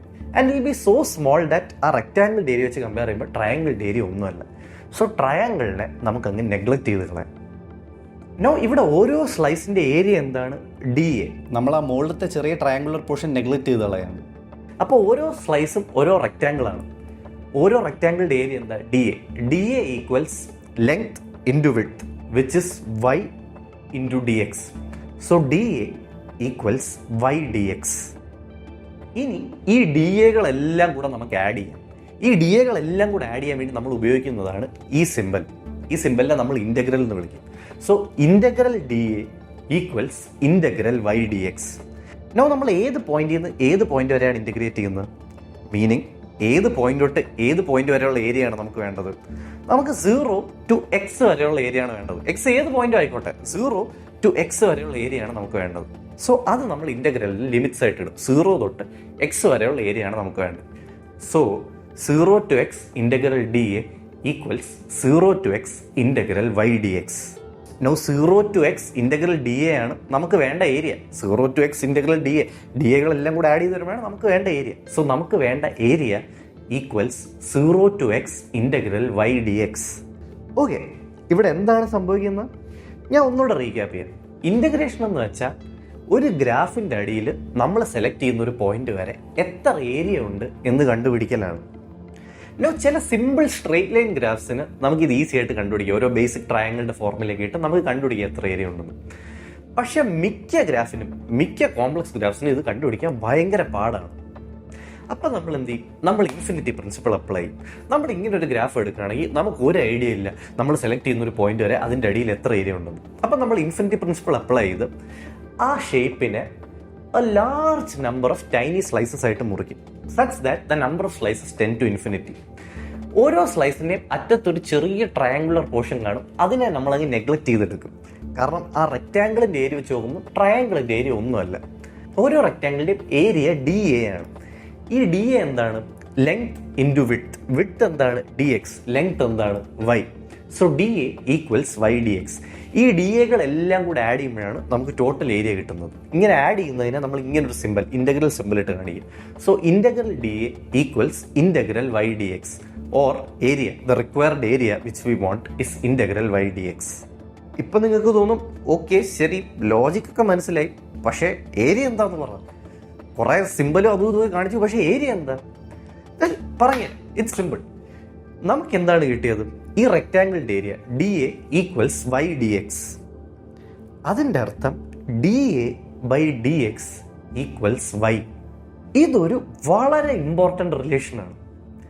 What does this say? It says നമ്മൾ ഏരിയൻ്റെ ഇക്വേഷനെ ഡിഫറൻഷ്യേറ്റ് ചെയ്താൽ നമ്മൾ തുടങ്ങിയെടുത്ത് തിരിച്ചെത്തും, ഒറിജിനൽ ഇക്വേഷനിൽ തിരിച്ചെത്തും. ഇത് വളരെ ഇമ്പോർട്ടൻ്റ് ഇക്വേഷനാണ്. പക്ഷേ പേടിക്കണ്ട, നമ്മൾ കാൽക്കുലസിൻ്റെ അറ്റത്തെത്തിക്കഴിഞ്ഞു. ഇതും കൂടെ മനസ്സിലായ ബേസിക് കാൽക്കുലസ് തീർന്നു. പിന്നെ അഡ്വാൻസ് കാൽക്കുലസ് ഒക്കെ നമുക്ക് പിന്നൊരു സ്റ്റേജിൽ പഠിക്കാം. സോ ഇത് ലാസ്റ്റ് റിലേഷനാണ്. It says d a by d x equals y. ഇതും കൂടെ നമുക്ക് മനസ്സിലാക്കാം. അതോടെ ബേസിക് കാൽക്കുലസ് കഴിയും. അതെല്ലാം മനസ്സിലാക്കിയാൽ നിങ്ങളുടെ ബേസിക് കാൽക്കുലസ് സോളിഡ് ആവും. ഓക്കെ, സോ നമുക്ക് സമയം എടുത്ത് ഇതിൻ്റെ അർത്ഥം എന്താണെന്ന് മനസ്സിലാക്കാം. D a by d x equals y. As I said, d a by d x equals വൈൻ്റെ അർത്ഥം നമുക്ക് കിട്ടുന്ന ഏരിയയുടെ ഫോർമുലയെ നമ്മൾ ഡിഫറൻഷ്യേറ്റ് ചെയ്താൽ നമ്മൾ തുടങ്ങിയെടുത്ത് തിരിച്ചെത്തുന്നതാണ്, ഒറിജിനൽ ഫംഗ്ഷനിൽ തിരിച്ചെത്തും. ഞാൻ എക്സ്പ്ലെയിൻ ചെയ്യാം ഒരു എക്സാമ്പിൾ ഉപയോഗിച്ച്. നമ്മൾ y equal to 2x graph വരച്ചായിരുന്നു ഇൻ്റഗ്രേഷൻ തുടങ്ങിയ സമയത്ത്. ഈ y equal to 2x integrate ചെയ്യാൻ ഭയങ്കര എളുപ്പമാണ്. കാരണം നമ്മൾ എക്സ് ആക്സിൽ ഏതൊരു പോയിന്റ് എടുത്താലും അതിൻ്റെ അടിയിലുള്ള ഏരിയ ഒരു റൈറ്റ് ആംഗിൾ ട്രയാങ്കിൾ ആണല്ലോ, നമ്മൾ ചെയ്തതാണ് മുമ്പ്. സോ റൈറ്റ് ആംഗിൾ ട്രയാങ്കിളിൻ്റെ area half into base into height which gives us x square. അതായത് y equal to 2x integrate ചെയ്താൽ നമുക്ക് എക്സ് സ്ക്വയർ എന്ന് കിട്ടും. അതായത് y equal to 2x graph വരച്ച് എക്സ് കോർഡിനേറ്റിൽ ഏതെങ്കിലും ഒരു പോയിന്റ് സെലക്ട് ചെയ്ത് അതിൻ്റെ അടിയിൽ ഗ്രാഫിന് എത്ര ഏരിയ ഉണ്ടെന്ന് കണ്ടുപിടിക്കണമെങ്കിൽ അതിൻ്റെ ഫോർമുല ഇതാണ്, എക്സ് സ്ക്വയർ. ഇപ്പം നമ്മൾ എക്സ് കോർഡിനേറ്റിൽ 3 എന്ന പോയിന്റ് സെലക്ട് ചെയ്താൽ അതുവരെയുള്ള ഏരിയ 3 സ്ക്വയർ ആയിരിക്കും 9. 4 എന്ന പോയിന്റ് സെലക്ട് ചെയ്താൽ അതിൻ്റെ അടിയിലുള്ള ഏരിയ 4 സ്ക്വയർ ആയിരിക്കും 16. ജനറൽ ഫോർമുല ഫോർ ഏരിയ ആണ് നമുക്ക് ഇൻ്റഗ്രേറ്റ് ചെയ്യുമ്പോൾ കിട്ടുന്നത്. y equal to 2x integrate ചെയ്തപ്പോൾ നമുക്ക് കിട്ടി ഏരിയ ഈക്വൽസ് എക്സ് സ്ക്വയർ. ഈ എക്സ് സ്ക്വയറിനെ നമുക്ക് ഡിഫറൻഷ്യേറ്റ് ചെയ്യാം. എക്സ് സ്ക്വയറിനെ ഡിഫറൻഷ്യേറ്റ് ചെയ്യാൻ നമ്മൾ എന്താ ചെയ്യുന്നത്? നമ്മൾ ആദ്യം y ഈക്വൽ ടു എക്സ് സ്ക്വയറിൻ്റെ ഗ്രാഫ് വരയ്ക്കും. എന്നിട്ട് ഡിഫറൻഷ്യേഷൻ എന്ന് പറഞ്ഞാൽ എന്താണ്? സ്ലോപ്പ് കണ്ടുപിടിക്കലാണ്. ഇത് വേരിയബിൾ സ്ലോപ്പ് ഉള്ള ഒരു ഗ്രാഫാണല്ലോ y equal to x square. So നമ്മൾ ഏതെങ്കിലും 2 പോയിന്റ്സ് എടുക്കുക, എക്സും എക്സ് പ്ലസ് ഡി എക്സും. നമ്മൾ ഡിഫറൻഷ്യേഷനിൽ പഠിച്ച കാര്യമാണ് ഞാൻ പറയുന്നത്. എക്സും എക്സ് പ്ലസ് ഡി എക്സും.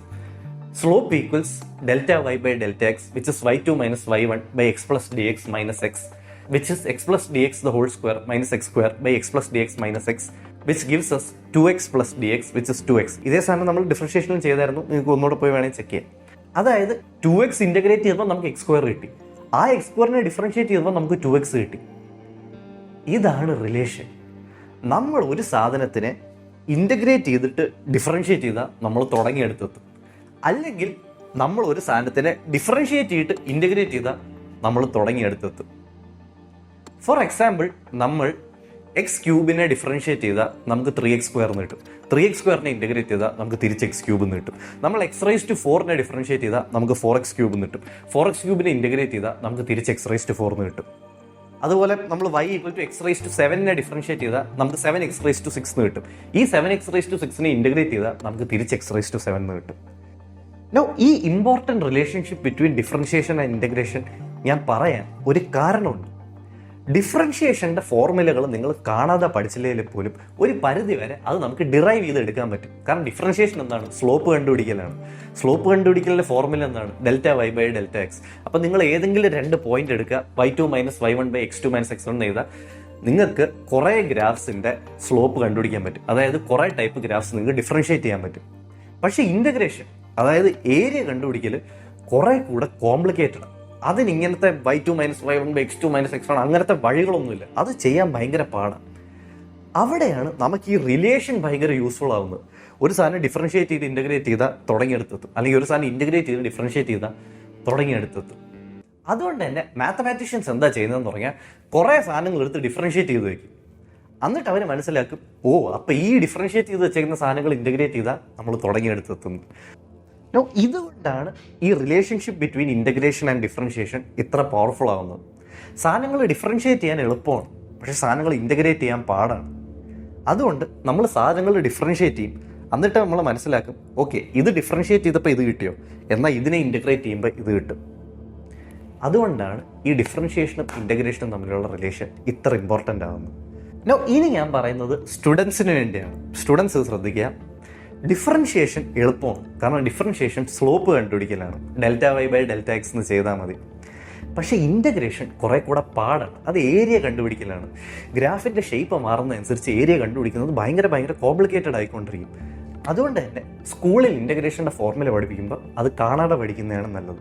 ഫോർ ദാറ്റ് മാറ്റർ ഡിഫറൻഷിയേഷൻ്റെ ഫോർമുലകൾ കാണാതെ പഠിക്കുന്നത് തന്നെയാണ് നല്ലത്. മറ്റൊന്നും കൊണ്ടല്ല, എന്തും കൺസെപ്റ്റിൽ ഇറങ്ങിയിരിക്കുന്നത് തന്നെയാണ് ഏറ്റവും നല്ലത്. പക്ഷേ ബോർഡ്സിനും എൻട്രൻസിലൊന്നും അവർക്കത് അറിയണ്ടല്ലോ. അവർക്ക് കുട്ടികളെ എത്രയും പെട്ടെന്ന് പ്രോബ്ലം സോൾവ് ചെയ്ത് മാർക്ക് വാങ്ങിച്ചാൽ പറ്റുന്നത്. സോ അതുകൊണ്ട് നിങ്ങൾ ഫോർമുല കാണാതെ പഠിക്കുന്നതാണ് നല്ലത്. നിങ്ങൾ ഒരു +1 സ്റ്റുഡൻ്റ് ആണെങ്കിൽ, +2 സ്റ്റുഡൻ്റ് അല്ലെങ്കിൽ കോളേജ് സ്റ്റുഡൻ്റ് ആണെങ്കിൽ ഡിഫറൻഷിയേഷൻ്റെയും ഇൻ്റഗ്രേഷൻ്റെയും ഫോർമുലകളും കാണാതെ പഠിച്ചു വെച്ചോ. അതാണ് നിങ്ങൾക്ക് നല്ലത്. ഈ വീഡിയോയിലൂടെ എൻ്റെ ഉദ്ദേശം നിങ്ങൾ ബേസിക് കാൽക്കുലസ് മനസ്സിലാക്കണം, അത്രേ ഉള്ളൂ. കാൽക്കുലസ് എന്താണ് എന്ന് ഫണ്ടമെൻ്റലി നിങ്ങൾക്ക് മനസ്സിലാവണം. അത് നിങ്ങൾക്ക് മനസ്സിലായിട്ടുണ്ടെങ്കിൽ എൻ്റെ ഡ്യൂട്ടി കഴിഞ്ഞു. നിങ്ങൾ 15 വയസ്സുള്ള കാൽക്കുലസ് പുതിയതായി സ്റ്റാർട്ട് ചെയ്യുന്ന ഒരു സ്റ്റുഡൻ്റ് ആണെങ്കിലും, അല്ല 25 വർഷം മുമ്പ് കാൽക്കുലസ് മനസ്സിലാവാതെ പോയൊരു സാധാരണക്കാരനാണെങ്കിലും, നിങ്ങൾക്ക് കാൽക്കുലസിൻ്റെ ബേസിക്സ്, കാൽക്കുലസിൻ്റെ ഫണ്ടമെൻ്റൽസ്, കാൽക്കുലസ് എന്താണ് എന്നീ വീഡിയോയിലൂടെ മനസ്സിലായിട്ടുണ്ടെങ്കിൽ എൻ്റെ കടമ കഴിഞ്ഞിരിക്കുന്നു. എല്ലാ സാധാരണക്കാരനും കാൽക്കുലസ് മനസ്സിലാവണം. അതാണ് എൻ്റെ ഉദ്ദേശം. അത് മനസ്സിലായോ ഇല്ലയോ എന്നറിയാൻ ഞാൻ നിങ്ങൾക്കൊരു സിമ്പിൾ പ്രോബ്ലം തരാം. ഒരു സിമ്പിൾ പ്രോബ്ലം. ഈ പ്രോബ്ലം നിങ്ങൾക്ക് സോൾവ് ചെയ്യാൻ പറ്റിയാൽ നിങ്ങൾക്ക് കാൽക്കുലസ് എന്താണെന്ന് മനസ്സിലായി. പറ്റിയിട്ടില്ലെങ്കിൽ നിങ്ങൾക്ക് കാൽക്കുലസ് എന്താണെന്ന് മനസ്സിലായിട്ടില്ല. നിങ്ങൾ ഒന്നുകൂടി ഈ വീഡിയോ മനസ്സിലാവാത്ത പോർഷൻസ് റിവൈൻഡ് ചെയ്ത് കാണേണ്ടി വരും. Okay, it's A simple problem. ഇതാണ് y=x³ ഗ്രാഫ്. ഓക്കെ, സിമ്പിൾ പ്രോബ്ലമാണ്. ഇതാണ് y=x³ ഗ്രാഫ്. ഞാൻ നിങ്ങൾക്ക് പറഞ്ഞു തരാൻ പോവാണ് ഇത് ഡിഫറൻഷിയേറ്റ് ചെയ്താലും ഇൻ്റഗ്രേറ്റ് ചെയ്താലും എന്താണ് കിട്ടാൻ പോകുന്നതെന്ന്. ഓക്കെ, y=x³ ഡിഫറൻഷിയേറ്റ് ചെയ്താൽ നമുക്ക് 3x² എന്ന് കിട്ടും. ഓക്കെ, y=x³ നമ്മൾ ഇൻ്റഗ്രേറ്റ് ചെയ്താൽ നമുക്ക് x⁴/4 എന്ന് കിട്ടും. രണ്ട് ഫോർമുലയും ഞാൻ ഡിസ്പ്ലേ ചെയ്യാൻ പോവാണ്, ഒന്നുകൂടെ നോക്കിയോ. y=x³ നമ്മൾ ഡിഫറൻഷിയേറ്റ് ചെയ്താൽ നമുക്ക് 3x² എന്ന് കിട്ടും. y=x³ നമ്മൾ ഇൻ്റഗ്രേറ്റ് ചെയ്താൽ നമുക്ക് x⁴/4 എന്ന് കിട്ടും. I want you to find two things. Okay, find the slope of the graph at x = 2. Also, find the area under the graph till x = 3. രണ്ട് കാര്യങ്ങൾ. ഫസ്റ്റ്, ഗ്രാഫിൻ്റെ സ്ലോപ്പ് കണ്ടുപിടിക്കുക അറ്റ് x = 2. രണ്ട്, ഗ്രാഫിൻ്റെ area കണ്ടുപിടിക്കുക. Find the area under the graph till x = 3. ഇത് രണ്ടും ചെയ്യാൻ പറ്റുമോ നോക്ക്. ചെയ്യാൻ പറ്റിയാൽ നിങ്ങൾക്ക് കാൽക്കുലസ് മനസ്സിലായി. പറ്റിയിട്ടില്ലെങ്കിൽ വിഷമിക്കേണ്ട. മനസ്സിലാവാത്ത പോർഷൻസ് ഒന്നുകൂടെ കണ്ടിട്ട് റീവിസിറ്റ് ചെയ്യൂ. നിങ്ങൾക്ക് ഡെഫിനറ്റ്ലി സോൾവ് ചെയ്യാൻ പറ്റും. ഒരു 2 മിനിറ്റ് എടുത്ത് ഇത് രണ്ടും സോൾവ് ചെയ്യാൻ നോക്ക്.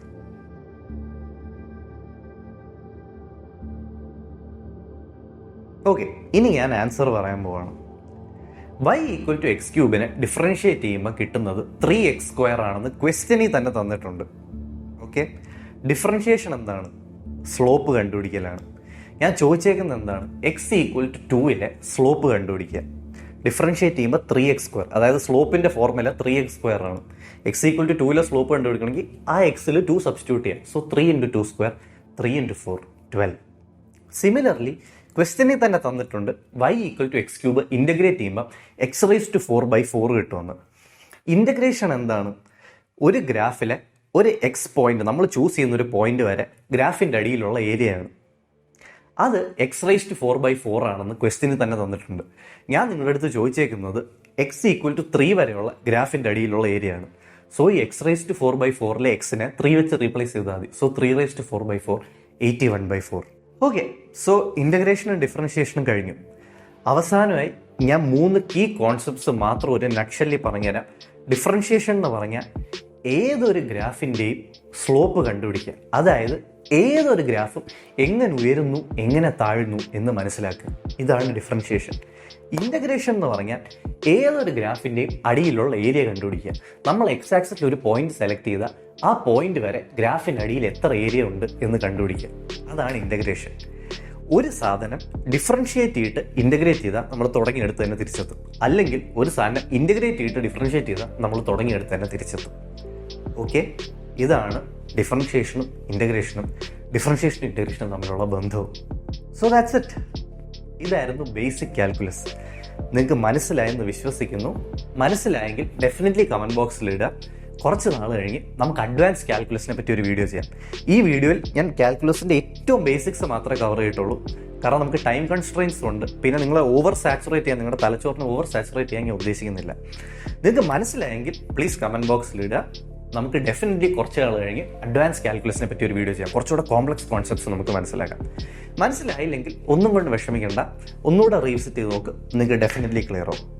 സോ എൻ്റെ ദൗത്യം പൂർത്തിയായെന്ന് ഞാൻ വിചാരിക്കുന്നു. നിങ്ങൾക്ക് കാൽക്കുലസ് മനസ്സിലായെന്ന് ഞാൻ പ്രതീക്ഷിക്കുന്നു. ഇനി ആസ് യൂഷ്വൽ നമ്മൾ കാൽക്കുലസ് വിട്ട് മാത്തമാറ്റിക്സിലെ മറ്റ് ചില ഇൻട്രസ്റ്റിംഗ് കാര്യങ്ങളെ പറ്റി സംസാരിക്കാൻ പോവാണ്. നിങ്ങൾക്ക് കാൽക്കുലസിനെ പറ്റി മാത്രമേ അറിയാൻ താല്പര്യം ഉണ്ടായിരുന്നുള്ളൂ എങ്കിൽ ഈ വീഡിയോ നിങ്ങൾക്ക് ഇവിടെ സ്റ്റോപ്പ് ചെയ്യാം. പക്ഷേ മാത്തമാറ്റിക്സിലെ മറ്റ് ചില ഇൻട്രസ്റ്റിംഗ് കാര്യങ്ങൾ ഡിസ്കസ് ചെയ്യാൻ നിങ്ങൾക്ക് താല്പര്യം ഉണ്ടെങ്കിൽ ഈ വീഡിയോ കണ്ടിന്യൂ ചെയ്യാം. Okay, let's begin. പക്ഷേ അതിനു മുമ്പ് ഞാൻ കഴിഞ്ഞ വീഡിയോയിൽ ഒരു ചോദ്യം ചോദിച്ചിരുന്നു.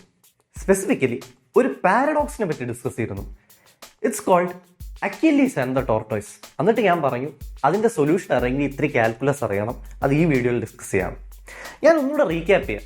അക്വിലീസ് ആൻഡ് ദ ടോർട്ടോയ്സ് പാരഡോക്സ് ഇതാണ്.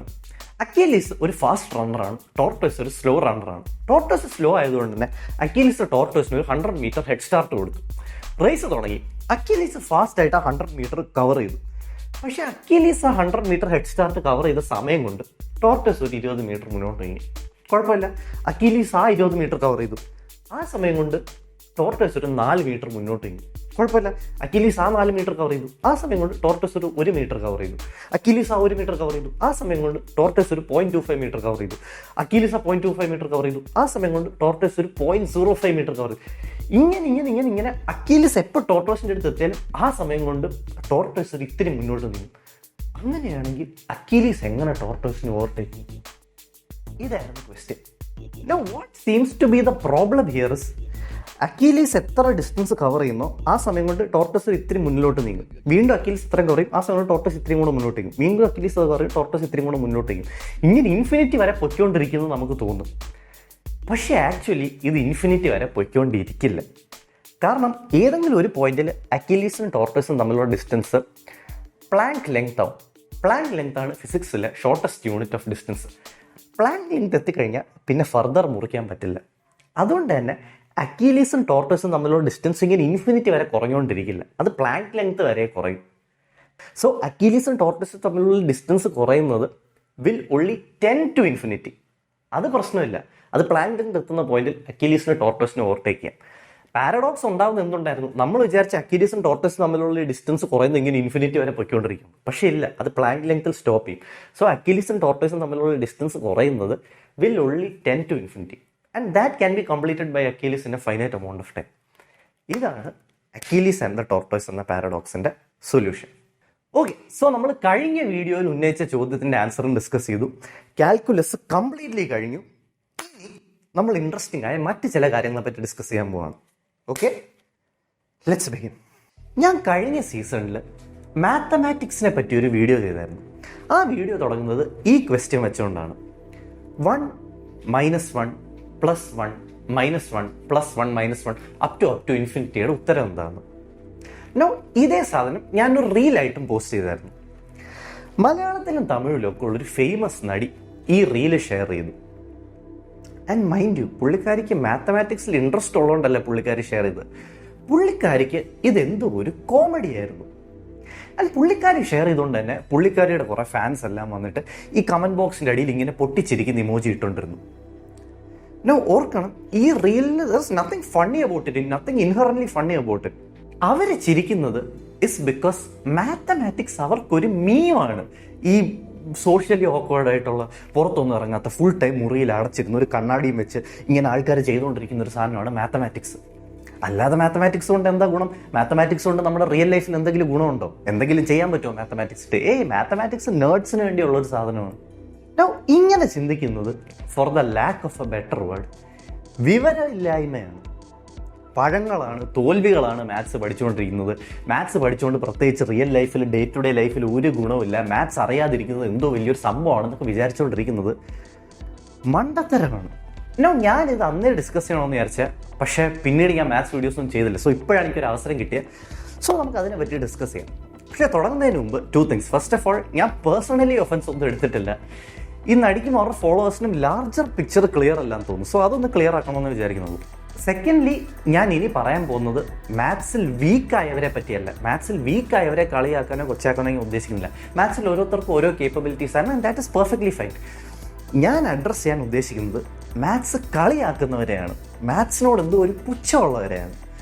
ഒട്ടുമിക്ക ആൾക്കാർക്ക്, ഇൻഫാക്ട് ഈ കളിയാക്കുന്നവർക്ക് വരെ അറിയാം, അവർ ഈ കാണുന്ന അവരുടെ ചുറ്റുമുള്ള ലോകം പണിതതിൽ മാത്തമാറ്റിക്സിന് ഒരു വലിയ പങ്കുണ്ടെന്ന്. അവർ റീൽസ് കണ്ടുകൊണ്ടിരിക്കുന്ന ഫോൺ മുതൽ അവർ ഇരിക്കുന്ന കൗച്ച് വരെ പണിതതിൽ മാത്തമാറ്റിക്സിന് വലിയൊരു പങ്കുണ്ടെന്ന്. അതിലല്ല അവർക്ക് തെറ്റുന്നത്. അവർ വിചാരിക്കുന്നത് ഈ മാത്സ് ഒക്കെ അറിഞ്ഞിട്ടൊരു ഗുണമില്ല എന്നാണ്. ഫോണൊന്നും ഉപയോഗിച്ചാൽ പോരെ, അതിൻ്റെ പിന്നിലെ മാത്സ് ഇറങ്ങിയിട്ട് എന്ത് കാര്യം? കൗച്ചിലങ്ങ് കിടന്നാൽ പോരെ, അത് പണിതതിൻ്റെ പിന്നിലുള്ള മാത്സ് ഇറങ്ങിയിട്ട് എന്ത് കാര്യം? മാത്സ് കൊണ്ട് റിയൽ ലൈഫിൽ പ്രത്യേകിച്ച് ഒരു ഗുണമില്ല. അവരെ ബെറ്റർ ജഡ്ജ്മെൻറ്റ്സ് ഉണ്ടാക്കാനോ അവർക്ക് ബെറ്റർ ഒപ്പീനിയൻസ് ഫോം ചെയ്യാനോ അവരെ ഒരു വെൽ ഇൻഫോംഡ് മനുഷ്യനാക്കാനോ മാത്തമാറ്റിക്സ് ഒരു രീതിയിൽ സഹായിക്കില്ല എന്നാണ് അവരുടെ വിചാരം. മാത്തമാറ്റിക്സ് കൊണ്ട് ഡേ ടു ഡേ ലൈഫിൽ ഒരു ഗുണവുമില്ല എന്നാണ് അവരുടെ തെറ്റിദ്ധാരണ. ഈ തെറ്റിദ്ധാരണയെ നമുക്ക് ഡീബങ്ക് ചെയ്യാം. ഒട്ടുമിക്ക എല്ലാ ആസ്പെക്ട്സ് ഓഫ് ലൈഫിലും knowledge of mathematics will help you. നിങ്ങളുടെ ലഗേജ് എങ്ങനെ പാക്ക് ചെയ്യണമെന്ന് മുതൽ, ഡിസ്കൗണ്ട്സ് എങ്ങനെ വർക്ക് ചെയ്യുന്നത് മുതൽ, സ്റ്റോക്ക് മാർക്കറ്റിൽ എങ്ങനെ ഇൻവെസ്റ്റ് ചെയ്യണമെന്ന് മുതൽ, ഫേക്ക് ന്യൂസ് ഡിറ്റക്ട് ചെയ്യുന്നത് മുതൽ, പൊളിറ്റിക്കൽ പ്രൊപ്പഗാൻഡ മനസ്സിലാക്കുന്നത് മുതൽ, ഒരുപാട് ഏരിയാസ് ഓഫ് ലൈഫിൽ knowledge of mathematics will help U. But may be you already know that. നിങ്ങൾക്ക് അറിയായിരിക്കും ഡിസ്കൗണ്ട്സ് ബെറ്റർ മനസ്സിലാക്കാനും സ്റ്റോക്ക് മാർക്കറ്റിൽ എങ്ങനെ ഇൻവെസ്റ്റ് ചെയ്യണമെന്ന് ബെറ്റർ മനസ്സിലാക്കാനും knowledge of mathematics will help U എന്ന്.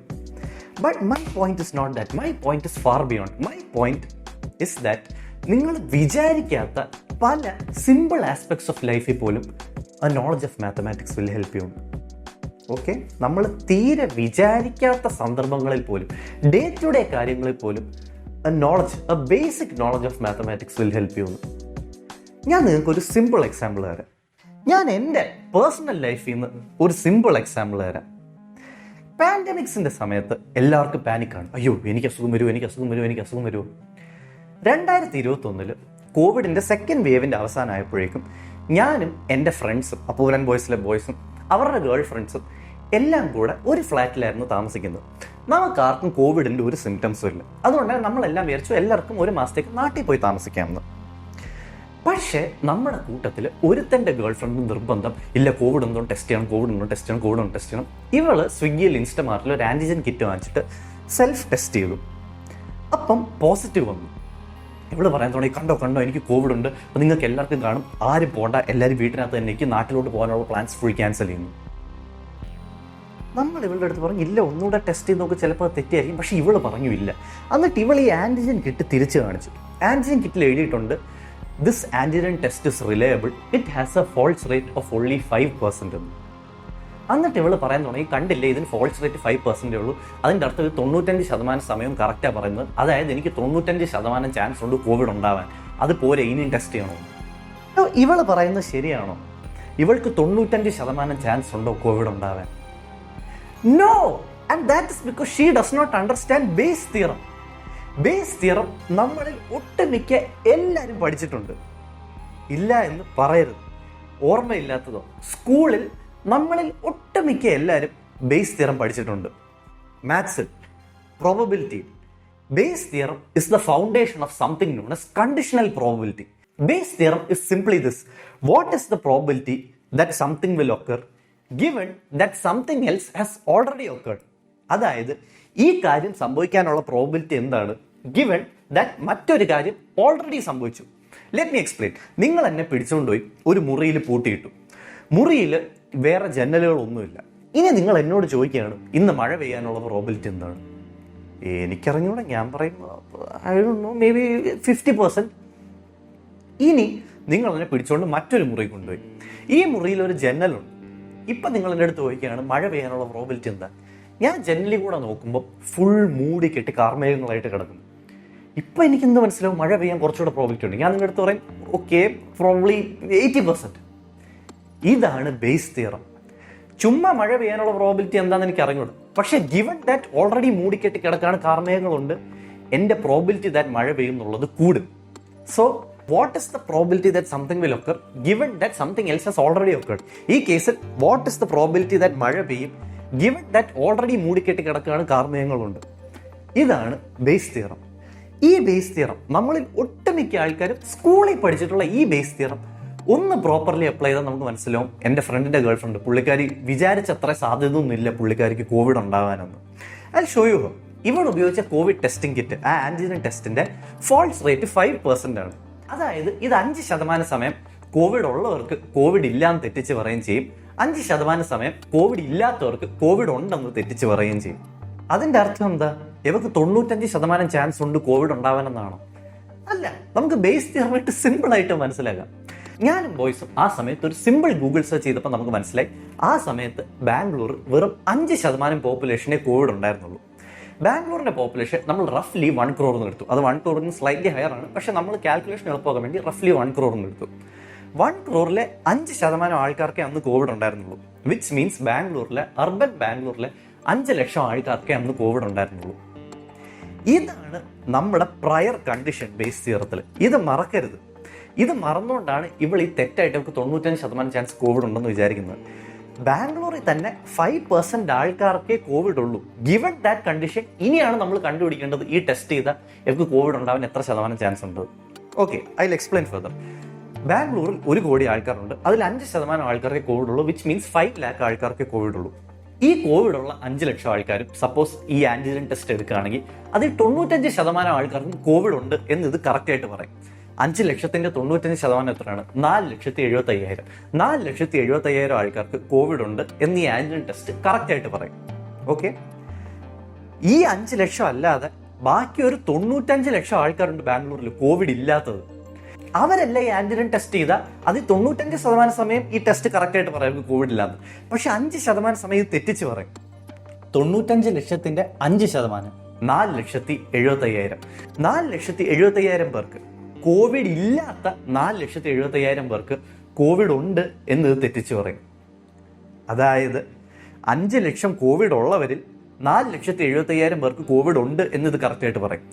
കോവിഡ് ഇല്ലാത്ത 95 ലക്ഷം പേരിലും 4,75,000 പേർക്ക് കോവിഡ് ഉണ്ട് എന്നത് തെറ്റിച്ച് പറയും.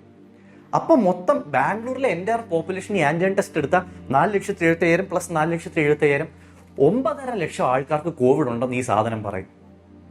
ആ 9.5 ലക്ഷത്തിൽ വെറും 4,75,000 പേർക്ക് ആക്ച്വലി കോവിഡ് ഉള്ളൂ. ബാക്കി 4,75,000 പേർക്കും കോവിഡ് ഇല്ല. അതായത് ഈ ടെസ്റ്റ് എടുക്കുകയാണെങ്കിൽ നമുക്ക് കോവിഡ് ഉണ്ടാകാനുള്ള probability is 4,75,000 by 9.5 lakh, which is 50%. ഇവള് വിചാരിക്കുന്ന പോലെ ഇവർക്ക് 95% ചാൻസ് ഇല്ലായിരുന്നു കോവിഡ് ഉണ്ടാവാൻ. വെറും 50% ചാൻസേ ഉണ്ടായിരുന്നുള്ളൂ. ഷുവർ എനഫ് നമ്മൾ ഇത് ഇവളുടെ അടുത്ത് എക്സ്പ്ലെയിൻ ചെയ്തു. ഇവൾക്ക് ഒരു ആന്റിജൻ കിറ്റും കൂടെ വാങ്ങിച്ചു കൊടുത്തു. ഇവളെ ടെസ്റ്റ് ചെയ്തു, അത് നെഗറ്റീവ് വന്നു. ഇവൾക്ക് കോവിഡ് ഇല്ലായിരുന്നു. കണ്ടില്ലേ, നമ്മൾ സ്കൂളിൽ പഠിച്ച ഒരു സിമ്പിൾ ഐഡിയ നമ്മളെ എങ്ങനെയാണ് ഹെൽപ്പ് ചെയ്തതെന്ന്. മാത്സ് അങ്ങനെയാണ്. നമ്മൾ ഒരിക്കലും ഉപയോഗിക്കാൻ പറ്റില്ല എന്ന് വിചാരിക്കുന്ന പല ഏരിയാസ് ഓഫ് ലൈഫിൽ പോലും fundamental understanding of math can help you. എനിക്ക് ഇനിയും ഇതുപോലത്തെ എക്സാമ്പിൾസ് ഉണ്ടായിരുന്നു പറയാൻ, പക്ഷേ ഞാൻ ഇവിടെ സ്റ്റോപ്പ് ചെയ്യാണ്. Simply because this video is too long. So my point is this: സ്വല്പം മാത്സ് ഇറങ്ങിയിരിക്കുക, സ്വല്പം ബേസിക് മാത്സ് ഇറങ്ങിയിരിക്കുക, ആൻഡ് ഫോർ ദാറ്റ് മാറ്റർ സ്വല്പം ഫിസിക്സ് ഇറങ്ങിയിരിക്കുക, സ്വല്പം കെമിസ്ട്രി ഇറങ്ങിയിരിക്കുക, സ്വല്പം ഫിനാൻസ് ഇറങ്ങിയിരിക്കുക, സ്വല്പം ആസ്ട്രോണമി ഇറങ്ങിയിരിക്കുക, സ്വല്പം ന്യൂറോ സയൻസ് ഇറങ്ങിയിരിക്കുക. These things will actually help you in little ways. നിങ്ങളുടെ അന്ധവിശ്വാസങ്ങൾ കുറയാൻ തുടങ്ങും. നിങ്ങൾ ഹ്യൂമൻ ബിഹേവിയറിൻ്റെ ന്യൂവാൻസസ് കുറച്ചുകൂടെ മനസ്സിലാക്കാൻ തുടങ്ങും. നിങ്ങൾ പല നാച്ചുറൽ ഫിനോമിന എന്തുകൊണ്ട് സംഭവിക്കുന്നത് മനസ്സിലാക്കാൻ തുടങ്ങും. ആനിമൽസിനെ കുറച്ചുകൂടെ അപ്രിഷ്യേറ്റ് ചെയ്യാൻ പഠിക്കും. നിങ്ങളുടെ പൊളിറ്റിക്കൽ വ്യൂസ് പതിയെ ചേഞ്ച് ചെയ്യാൻ തുടങ്ങും. നിങ്ങളുടെ വേൾഡ് വ്യൂ തന്നെ മാറാൻ തുടങ്ങും. നിങ്ങൾ പതിയെ ഒരു ബെറ്റർ ഹ്യൂമനായി മാറും. എല്ലാ നിസ്സാരവും വീഡിയോൻ്റെ അവസാനം ഞാൻ താങ്ക്സ് ഫോർ വാച്ചിങ് എന്ന് പറയാറുണ്ട്. ഞാൻ നിങ്ങളെ താങ്ക് ചെയ്യാറുണ്ട്. But this time I would like to elaborate on it. ഇത് നിസ്സാരത്തിൻ്റെ ലോങ്ങസ്റ്റ് വീഡിയോ ടിൽ ഡേറ്റ് ആണ്. അതുകൊണ്ട് തന്നെ നിങ്ങൾ ഈ വീഡിയോ ഇത്രയും കണ്ടിരുന്നെങ്കിൽ I would like to thank you. And that's not because നിങ്ങൾ ഈ വീഡിയോ ഇത്രയും കണ്ടാൽ എനിക്ക് പൈസ കിട്ടും. No, I don't care about that. What is important to me is this: ഇത്രയും ഡിസ്ട്രാക്ഷൻസ് ഉള്ള ഈ ലോകത്ത് രാവിലെ എണീറ്റ് റീൽസ് സ്ക്രോൾ ചെയ്ത് പിന്നെ സോഫയിലിരുന്ന് ചിപ്സും തിന്ന് റിയാലിറ്റി ടി വിയും കണ്ടുകൊണ്ടിരിക്കുന്ന ആൾക്കാർ അധികമുള്ള ഈ ലോകത്ത് some of you chose to learn for 2 hours. Some of you chose to do something good for your brains. Some of you chose to work on yourself. To me, that is beautiful. People like you are rare. So I guess I really mean it when I say thanks for watching.